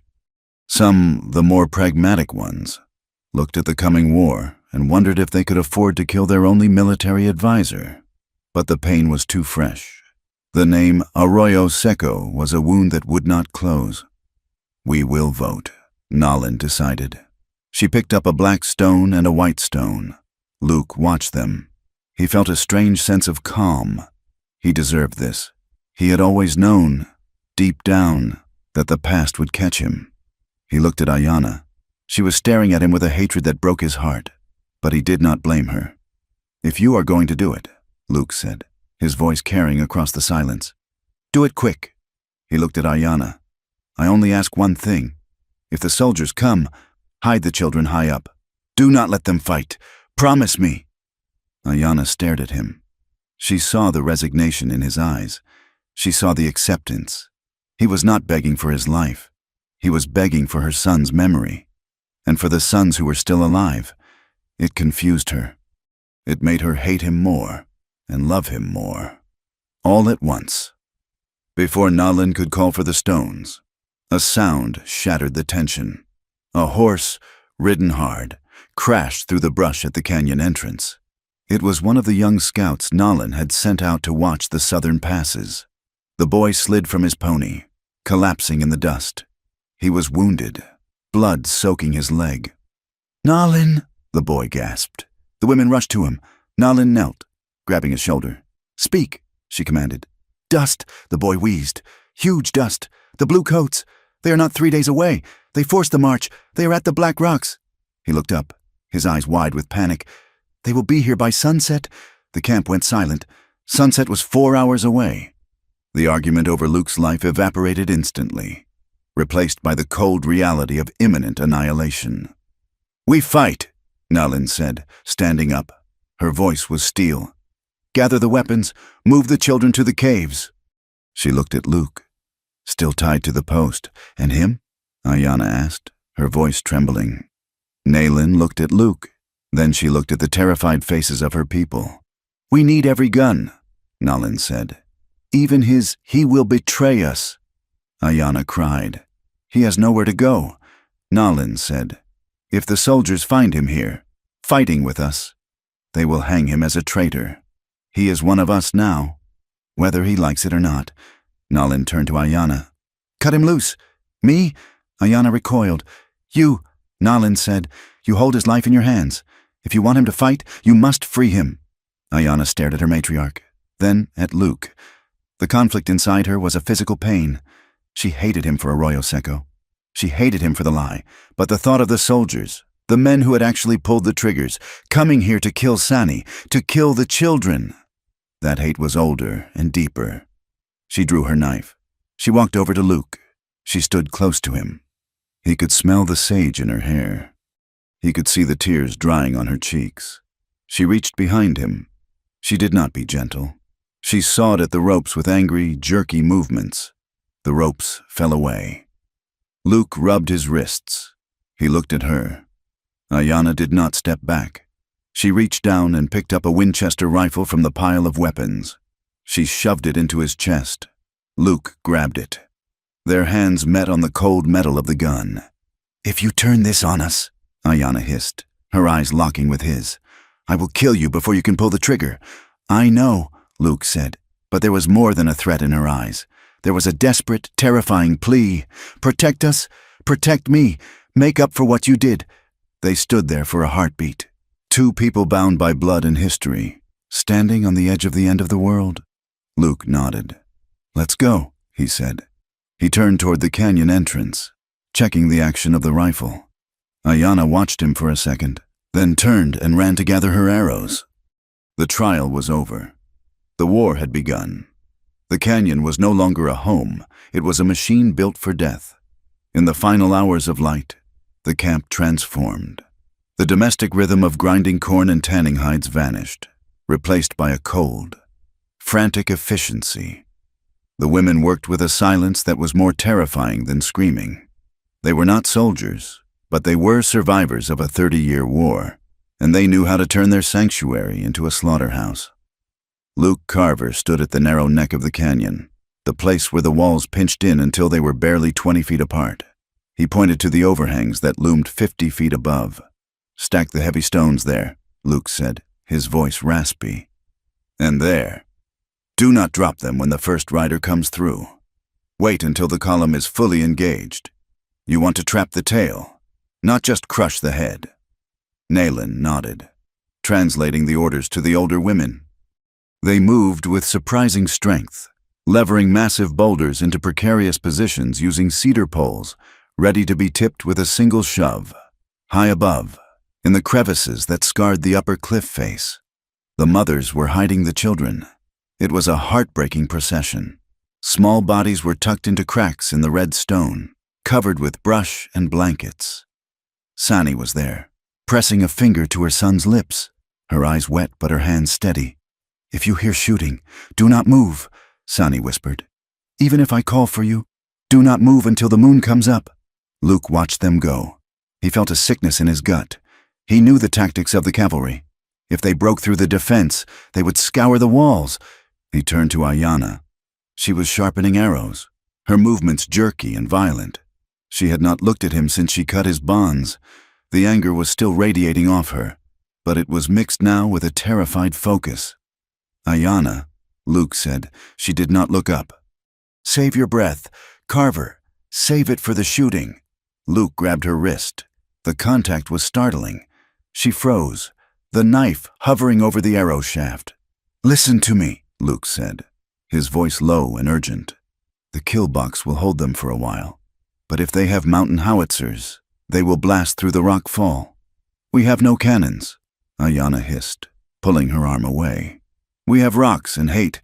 If they flank," Luke continued, ignoring her hostility, "they will come up the goat trail on the south ridge.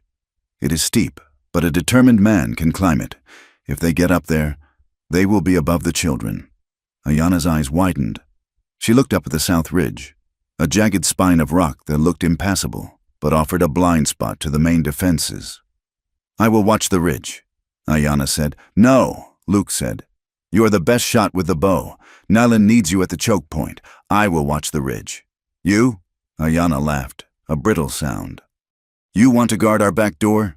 The man who led them to Arroyo Seco?" Luke flinched, but he did not back down. "I am the only one with a Winchester who can hit a target at 300 yards, he said. "You can trust me, or you can let them take the high ground. Choose." "Ayanna." She stared at him. The history between them, the betrayal, the almost kiss, the shared labor, hung in the air, heavy as the thunderheads gathering in the south. She reached into a pouch at her waist and pulled out a handful of cartridges. She slammed them into his chest. "Do not miss," she said. The army arrived an hour before sunset. They did not come quietly.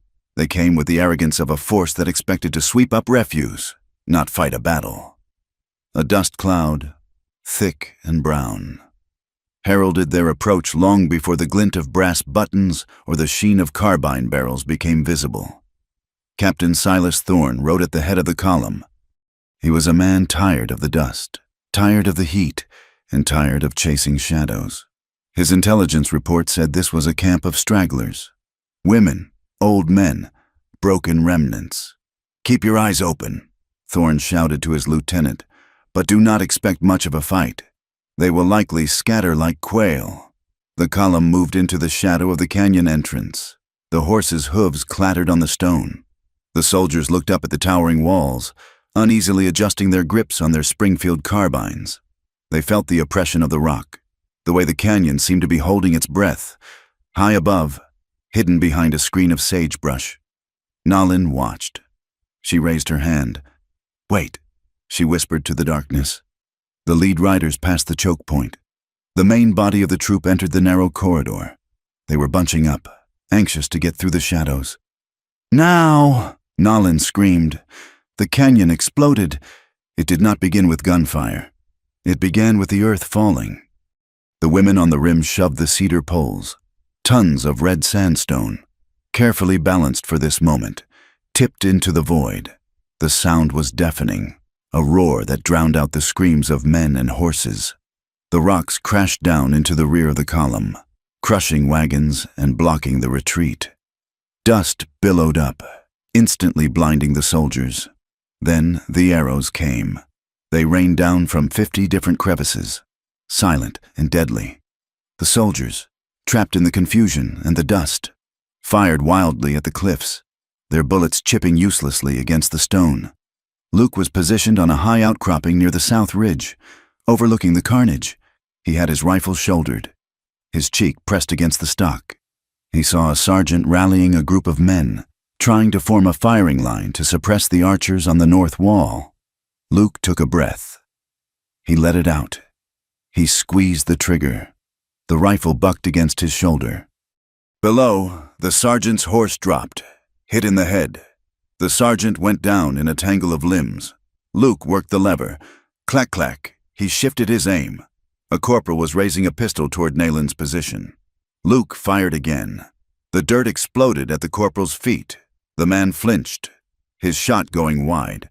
Luke did not shoot to kill. Not yet. His hands shook with the effort of it. These were men wearing the uniform he had once served. They were men who wrote letters home to their mothers in Ohio and New York. But then he saw a trooper break from the chaos, charging toward a lower ledge where two older women were throwing stones. The trooper raised his saber, slashing down. One of the women fell, blood spraying from her neck. Something cold snapped in Luke's chest. The hesitation vanished. He tracked the trooper. He led the target by 6 inches. He fired. The trooper jerked backward, falling from his saddle, dead before he hit the ground. Luke felt a wave of nausea, followed by a grim, hollow resolve. He was no longer a scout. He was no longer a rancher. He was a defender of this canyon, and the price of admission was blood. The battle raged for 20 minutes, a chaotic swirl of noise and death. The soldiers, realizing they were trapped in a kill box, fought with the desperation of rats in a barrel. They dismounted, using their dead horses for cover, pouring disciplined fire into the cliff faces. Bullets whined off the rocks near Luke's head, stinging his face with stone splinters. He kept moving, firing, relocating, firing again. He was a ghost on the ridge, suppressing the soldiers' attempts to organize. Then he saw it, through the drifting smoke. He spotted movement to his right. A squad of 5 soldiers, led by a calm, bearded lieutenant, had slipped away from the main fight. They were scrambling up the steep goat trail Luke had warned about. They were moving fast, hand over hand, heading toward the upper shelf, the shelf where the children were hidden. Luke looked across the canyon. Ayanna was pinned down by heavy fire, unable to see the flank. Naylin was shouting orders, her attention focused on the center. There was no one else. Luke abandoned his cover. He scrambled down from his perch, sliding on the loose shale, hitting the canyon floor at a dead run. He had to cross 50 yards of open ground to reach the base of the goat trail. He sprinted. "Hey!" a soldier shouted from the main group. "There!" Bullets kicked up geysers of dust around his boots. Zip, crack, zip. Luke did not slow down. He pumped his arms, his lungs burning. He reached the base of the trail just as the first soldier in the flanking squad pulled himself over the lip of the ridge. Luke raised his rifle. "Drop it!" Luke roared. The lieutenant turned, startled to see a white man in the midst of the Apache. He hesitated for a fraction of a second. That hesitation saved the children. Luke fired. The lieutenant took the round in the chest and fell backward, knocking the man behind him off balance. But the other 3 soldiers opened fire. Luke felt a sledgehammer hit his left shoulder. The impact spun him around, knocking the rifle from his hand. He hit the ground hard, the world dissolving into a haze of white light and agony. He groaned, trying to reach for his pistol, but his left arm was useless, a dead weight of fire. The remaining soldiers were scrambling up, weapons raised to finish him. Then, a shadow fell over him. Ayanna slid into the dust beside him, her bow singing. "Thwip!" The lead soldier gasped, an arrow sprouting from his throat. "Thwip!" The second soldier took an arrow in the thigh and tumbled down the slope, screaming. The last man, seeing the ferocity of the defense, turned and scrambled back down the rocks, fleeing into the smoke. Ayanna dropped her bow and grabbed Luke's collar, dragging him behind a boulder just as a volley of carbine fire chewed up the ground where he had been lying. "You fool!" Ayanna screamed at him, her face streaked with soot and tears. "You reckless, white fool!" Luke looked up at her, his vision swimming. He clutched his shoulder, blood leaking between his fingers. "The children!" Luke gasped. They were going for the children. Ayanna looked up at the ridge, then back at him. She saw the truth of it. He had run into the fire for them, for her son's memory. She ripped a strip of cloth from her skirt and jammed it into the wound. Luke cried out, arching his back. "Stay down," Ayanna ordered, her voice shaking. "Do not die. Carver, I have not decided if I forgive you yet." The tide turned, but the cost was high. Naylin, seeing the soldiers wavering, had moved from her protected position to drag a young girl, Sani's niece, away from a ricochet zone. She was slow. Her bad leg dragged in the dust. A stray bullet, fired blindly by a panicked recruit, struck her in the side. Naylin fell without a sound. The sight of their matriarch falling sent a shockwave through the women.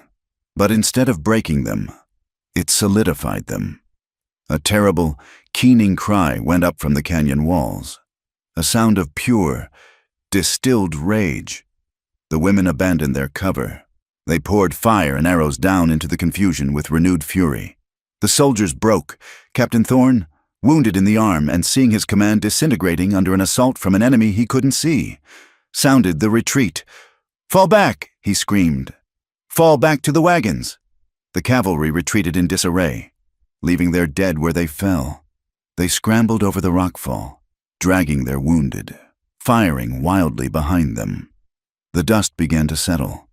The shooting tapered off into sporadic pops. Then silence. The canyon was left scarred. Smoke drifted in heavy, acrid sheets. The bodies of horses and men littered the narrow pass. The ground was black with blood. It was a victory. They had held the ground.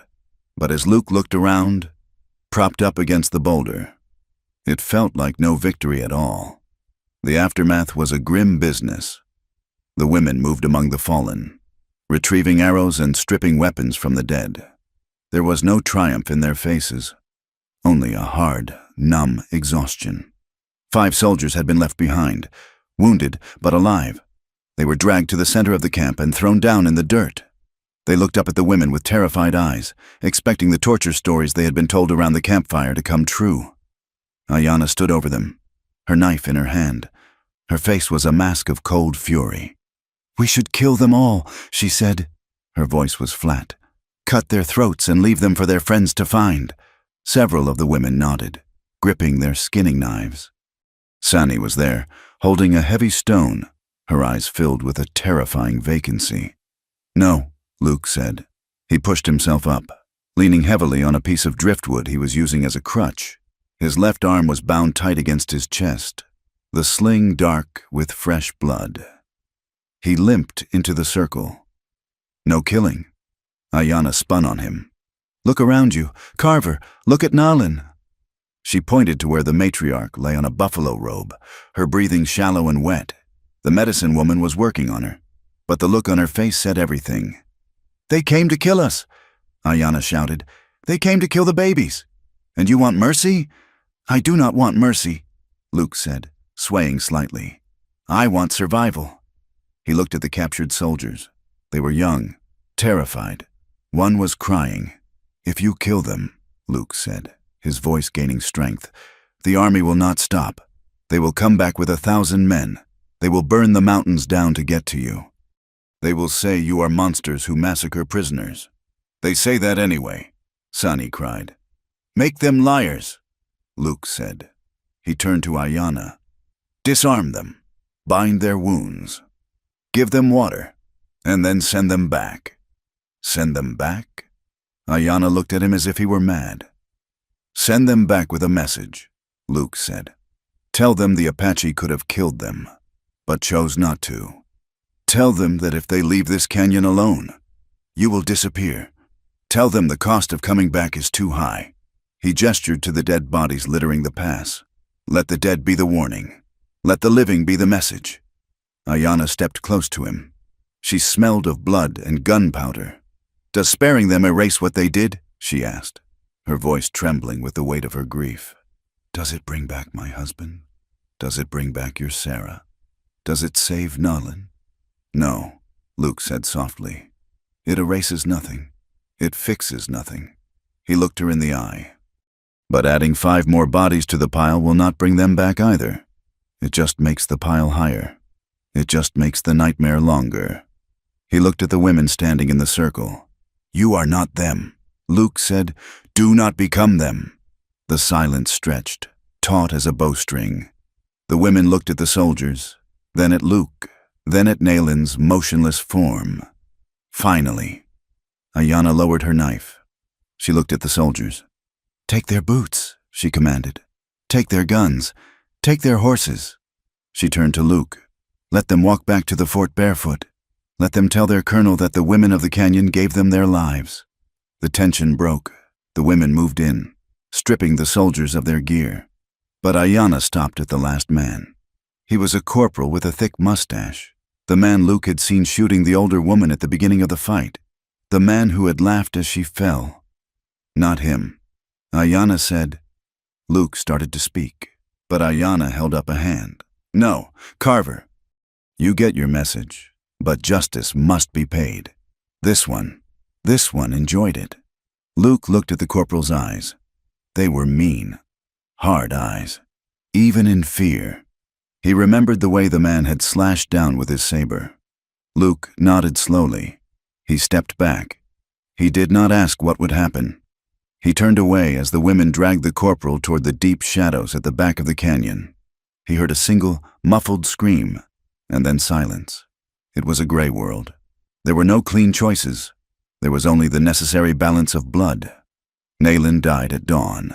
The sky was turning a soft, bruised purple in the east, the light touching the highest peaks of the mountains. The camp was quiet, save for the low chanting of the medicine woman. Luke and Ayanna sat on either side of the buffalo robe. Nalin's face was gray, her skin like parchment paper. She had lost too much blood. She opened her eyes. They were cloudy, but the sharp intelligence was still there, flickering like a dying candle. "Ayanna," she whispered. "I am here." "Mother," Ayanna said, gripping the old woman's hand. "Do not stay here," Nalin rasped. "The canyon is poison now. The soldiers will return. We will fight them again," Ayanna said. weeping. "No," Nalin said. "No more fighting. Choose life, daughter. Not just mourning. You have mourned enough for 10 lifetimes. Find a place where the corn will grow." She turned her head, the movement costing her visible effort. She looked at Luke. "Carver, I'm here." "Nalin," Luke said. "Your debt is paid," she whispered. "You bled for the children. You are released." Luke swallowed hard. He felt the tears pricking his eyes. "Thank you, but," Nalin continued, her voice fading to a thread, "a man must decide where his heart lives. You can go back to your people, or you can stand with your family." She squeezed Ayanna's hand. "Choose well." She breathed. She closed her eyes. The chest rose once more, hitched, and then settled. The silence that followed was absolute.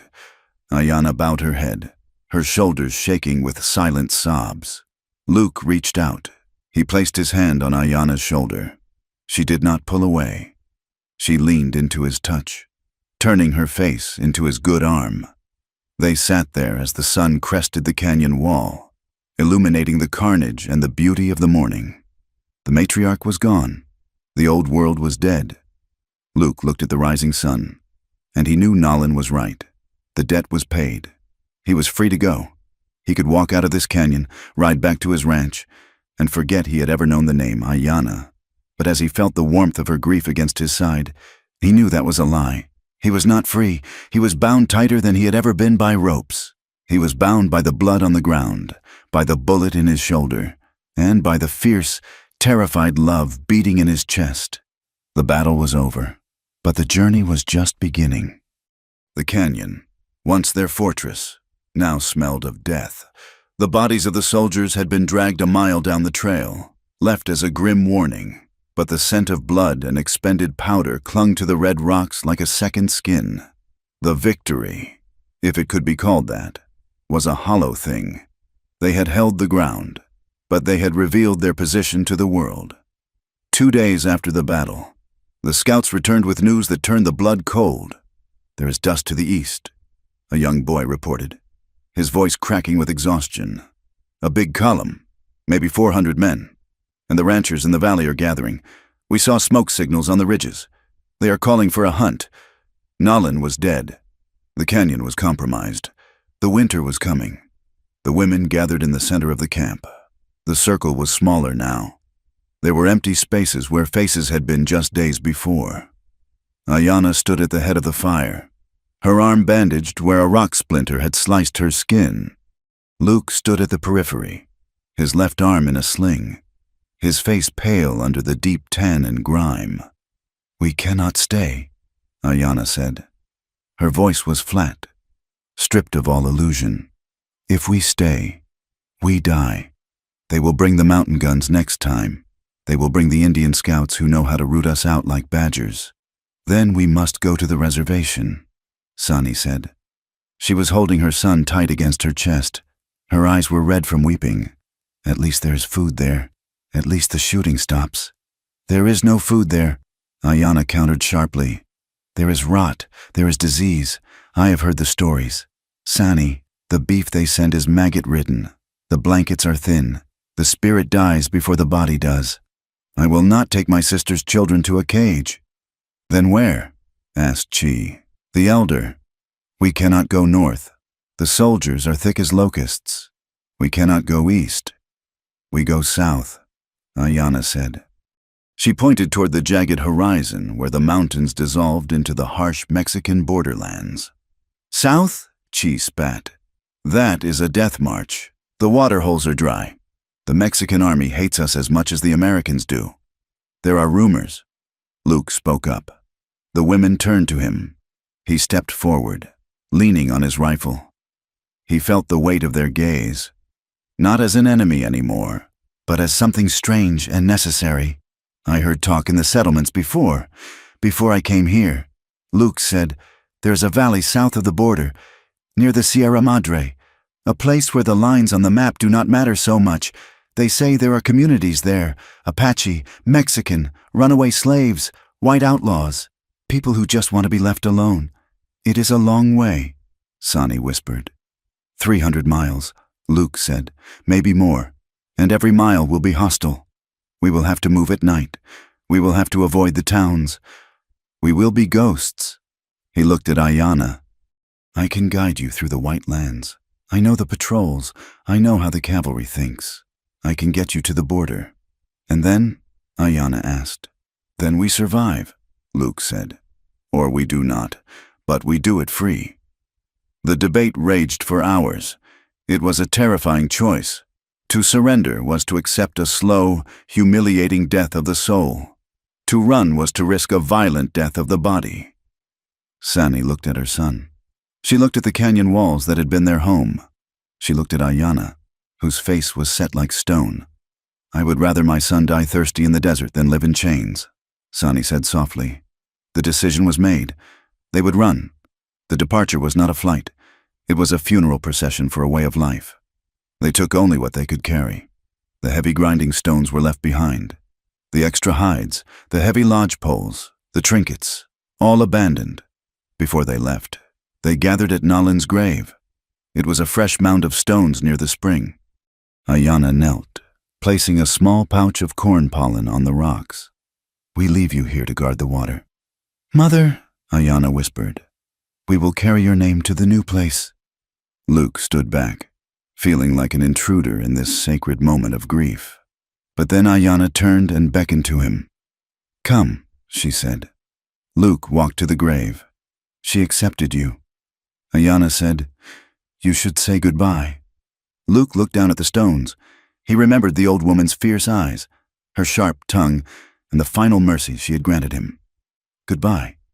Nalin, Luke said softly. Thank you for the life. He reached into his pocket and pulled out a small, folding knife, one of the few things the women had let him keep after the battle. He placed it on the stones. For the journey, he said. They walked out of the canyon at dusk, leaving the fires burning to trick any scouts who might be watching. They did not look back. The rocky walls, which had been a prison for Luke and a fortress for the women, faded into the purple shadows of the twilight. They were homeless now, adrift in a sea of sagebrush and silence. The journey was a crucible. The land they crossed was beautiful and cruel. It was a landscape of vast, empty basins and jagged mountain ranges that tore at the sky. The heat during the day was a physical weight, a hammer that beat against their skulls. The cold at night was a knife that slipped through their thin blankets. They moved like shadows. They slept during the day, hiding in dry washes or under the overhangs of cliffs, huddled together for warmth and camouflage. They walked at night, navigating by the stars and the shape of the ridges. Luke rode point, scouting ahead on the black stallion. Ayanna rode the rear guard. They communicated with hand signals and bird calls, a silent language they had forged in the fire of the canyon. On the fourth day, the water ran out. They were crossing a stretch of alkali flats, a white, blinding expanse of salt and dust. The canteens were dry.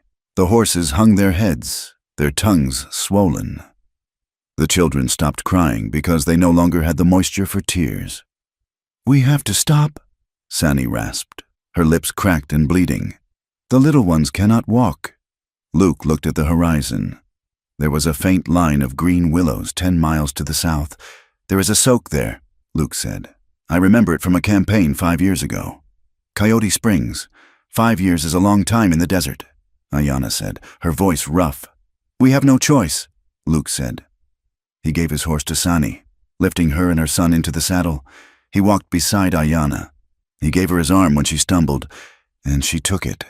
They walked in a daze, putting one foot in front of the other, driven only by the terrifying will to live. When they reached the willows, the spring was a muddy depression, trampled by cattle, but there was water. They dug with their hands, frantic as animals. They waited for the brown sludge to seep into the holes. They drank it through straining cloths. It tasted of mud and cow manure, but it was the sweetest thing Luke had ever tasted. That night, they camped in the thicket. They dared not light a fire. The darkness was absolute. Luke sat apart from the group, keeping watch. His shoulder throbbed with a dull, sickening ache. The bullet wound was healing, but the infection was a constant threat. He heard a twig snap. Ayanna sat down beside him. She held a small gourd of salve made from grease and crushed herbs. "Your shoulder," she said. Luke unbuttoned his shirt, exposing the angry red pucker of the wound. Ayanna's fingers were cool and gentle as she applied the salve. The smell of the herbs was sharp, cutting through the scent of dust. "You are burning," Ayanna murmured. "It is just the walking." Luke lied. Ayanna finished and sat back, but she did not leave. She pulled her blanket around her shoulders. The night air was biting. "You gave your horse to Sani," she said. "She needed it. You walked 10 miles on a bad leg and a worse shoulder. I am the mule, remember?" Luke smiled faintly in the dark. "That is what Nalin said. I am the beast of burden." "You are not a mule," Ayanna said. Her voice was low, trembling slightly. "You are a fool. A brave, stupid fool." She looked at him. The moon had risen, painting her face in silver and shadow. The exhaustion had stripped away her defenses. The anger that had fueled her for so long was gone, burned away by the desert sun. All that was left was the woman. Luke reached out and took her hand. This time, she did not pull away. "We might not make it," Luke whispered. "The border is still 100 miles away." "I know," Ayanna said. "If we die out here, I want you to know." "Know what?" "That I would choose this," Luke said. "I would choose dying in the dust with you over living 100 years in that cabin without you." Ayanna let out a small, choked sound. She moved closer. The space between them vanished. "Do not talk of dying," she whispered fiercely. "Talk of living." She leaned in and kissed him. It was not a gentle kiss. It was desperate. It tasted of salt and grief, and an overwhelming, terrifying hunger. It was the collision of two people who had lost everything but each other. Luke wrapped his good arm around her, pulling her against him. He felt the heat of her body through the rough buckskin. He felt her heart hammering against his chest. They lay back in the dry grass, hidden by the darkness and the willows. There was no romance of soft beds or candlelight. There was only the hard ground, the cold wind, and the fierce, tender union of two survivors claiming a moment of joy in a world that wanted them dead. In the morning, they did not speak of it. They did not need to. The way Ayanna looked at him with a fierce, protective possession said everything. They were no longer just allies. They were kin. The desert exacted its toll. It demanded payment for their passage. A week later, Chi, the elder who had complained the loudest but walked the hardest, simply stopped. She sat down on a rock, looked at the setting sun, and closed her eyes. Her heart, tired of the fear and the miles, gave out. They buried her under a pile of stones in a dry arroyo. They sang the death song in whispers, terrified that the wind would carry the sound to the ranchers they knew were tracking them. 2 days after that, a rattlesnake, seeking warmth in the cooling sand, struck the younger sister of the widow Desan. The bite was on the ankle. The poison moved fast. By midnight, her leg was black. By dawn, she was gone. They left her there. There was no time for a deep grave. The patrol they had been dodging, a group of vigilantes from a mining town, was less than 5 miles behind them. "We have to move," Luke urged, his voice harsh with necessity. "If we stop to mourn, we all join her." Ayanna forced the grieving sister to her feet. They walked on, leaving another piece of their hearts in the dust. The final test was the river. It was not the Rio Grande, but a swollen tributary, fed by sudden storms in the north. The water was brown and angry, churning with debris. It was wide, and the current was fast. "We have to cross," Luke shouted over the roar of the water. "The trackers are behind us. The river will hide our trail." They formed a chain, holding hands, the stronger women on the outside, the children and the sick in the middle. They stepped into the icy water. The current pulled at them, trying to drag them down. Halfway across, the water rose to their chests. Sani, holding her son above her head, slipped on a slick rock. She went down. The current took her instantly. "Sani!" Ayanna screamed. Luke did not hesitate. He lunged, releasing the hand of the woman next to him. He dove into the brown water. He thrashed, fighting the weight of his boots and the pain in his shoulder. He saw Sani's head bob up, gasping. She was holding the boy up. Even as she drowned, Luke reached them. He grabbed Sani's tunic with his good hand. He kicked hard, driving them toward a submerged log. "Grab it!" Luke roared. Sani hooked her arm over the wood. Luke shoved them toward the far bank. Using his body as a rudder against the current, Ayanna and 2 other women waded out from the shallows, forming a human net. They grabbed Sani, the boy, and finally Luke, dragging them onto the mud. They lay there, coughing up water, shivering violently. They were alive. Luke looked back at the river. On the far bank, he saw figures on horseback emerge from the brush. The vigilantes. They stopped at the water's edge. The river was too high, the current too dangerous for horses that were not desperate. The riders watched them for a moment, then turned their mounts around. They had made it. The water that had nearly killed them had saved them. 3 weeks later, they walked out of the desolation and into a valley that looked like a dream. It was hidden between 2 spines of the Sierra Madre, south of the borderline. The grass here was yellow and tall. There was a creek that ran clear over white stones, and scattered along the creek were small adobe houses, their chimneys trailing smoke. A group of riders came out to meet them. They were not soldiers. They were men in sombreros, armed with carbines, but their faces were brown and weathered. Some were Mexican. Some looked Apache. Some were white men with long beards. Luke rode forward, his hands raised. He spoke in Spanish. "We are looking for sanctuary," he croaked. "We have women and children. We are done fighting." The leader of the riders, a man with a scar across his cheek, looked at the ragged group. He saw the starving horses. He saw the bandages. He saw the defiance in Ayanna's eyes. He nodded slowly. "There is land near the south bend," the man said. "It is rocky, but the soil is deep. If you work it, it will grow corn." He looked at Luke. "We have one rule here. Gringo. No flags. No nations. You work, you live, you bring trouble, you leave. We are done with flags," Luke said. It was not paradise. It was a hard, scratchy existence. They had to build their own shelters from mud and straw. They had to clear the rocks by hand. The winter was coming, and food was scarce. But there were no bugles at dawn. There were no patrols. There was only the work and the sleep that came without fear. A month after they arrived, the first frost coated the yellow grass in silver. The women gathered in the largest of the new adobe huts. It was time. Luke was summoned. He stood before them. He was thinner than he had been when he was captured, his face gaunt, his hair long and shaggy, but his eyes were clear. "Nalin gave us a law," Ayanna said. She stood in the center, looking more like a leader than ever before. "She said you would live only as long as you pleased the women of the tribe." Luke nodded. "I remember. She said you must work. You must obey. You must be useful." Ayanna looked around the room. Sani stepped forward. "He saved my son from the horse. He saved him from the river. He dug the well that gave us water when the spring failed. He pleases me." "Dasan?" The widow nodded. "He carried the stones for my house. He buried my sister with respect. He fought the soldiers on the ridge. He pleases me."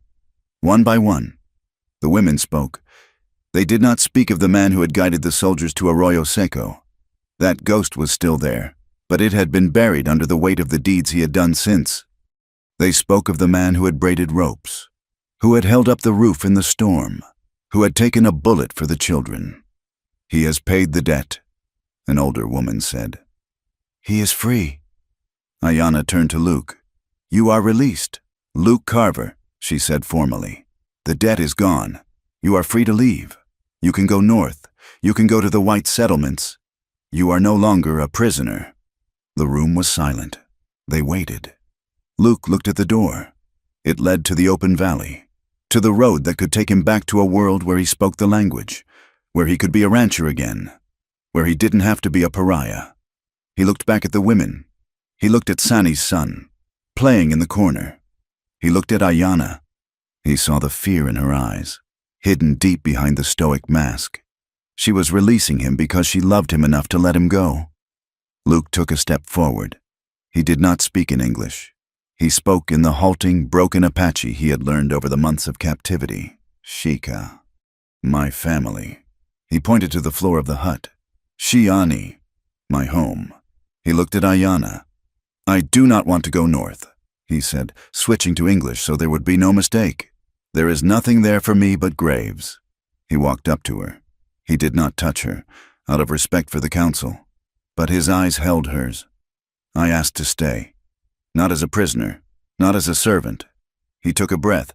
I asked to stay as a partner, to plant the corn, to watch the ridge, to build the house. He paused. Will you have me? Ayana stared at him. Her mask crumbled. A smile, small and trembling, broke through the severity of her face. It will be hard work, she said softly. The ground is rocky. I have strong hands. Luke said, We are stubborn people, she warned. I am a stubborn man. Ayana reached out and took his hand. She squeezed it, her calloused palm rough against his. Then stay. Luke Carver, stay and be one of us. The sun was setting over the Sierra Madre, painting the sky in violent streaks of orange and violet. The wind coming down from the peaks was cold, carrying the scent of pine and coming snow. In a small field cleared from the rocky soil, a man and a woman were working. They were hoeing the earth, turning the soil in preparation for the spring planting that was months away. Luke stopped and leaned on his hoe, wiping his brow. He looked at the rows they had finished. It was a small patch. Pitiful, really, compared to the ranch he had lost, but it was theirs. Ayana stopped beside him. She looked tired, her dress dusty, her boots worn through, but she was alive. She looked at him and smirked. You missed a spot. White man. Luke laughed. It was a rusty sound, unused for years, but it felt good in his chest. I left it for you, he said. I didn't want you to get bored. She bumped her shoulder against his. It was a simple gesture, domestic and easy. They stood there for a moment, watching the sun dip below the jagged ridge. They were exiles. They were outcasts. They carried the scars of bullets and the ghosts of the dead. The world still hated them, and the winter would be hard. But as Luke put his arm around her, and she leaned her head against his chest, none of that mattered. They had survived the fire. They had survived the flood. And against all the odds, against all the history that said they should be enemies, they had chosen each other. Luke Carver looked at the woman he loved, and for the first time in his life, he was exactly where he was supposed to be. Thank you so much for listening to this story. It has been a journey through the dust and the heartache of the American West, and I hope Luke and Ayana's story resonated with you. I would love to hear your thoughts in the comments below. Where are you listening from? Did you agree with the women's decision to leave the canyon? And what did you think of Luke's choice at the end? Please share your thoughts in English. I read every single one. If you enjoyed this story and want to hear more tales of grit, survival, and romance from the frontier, please make sure to subscribe to From Wild West. There are many more stories to tell, and I can't wait to share them with you. Until next time, keep your powder dry.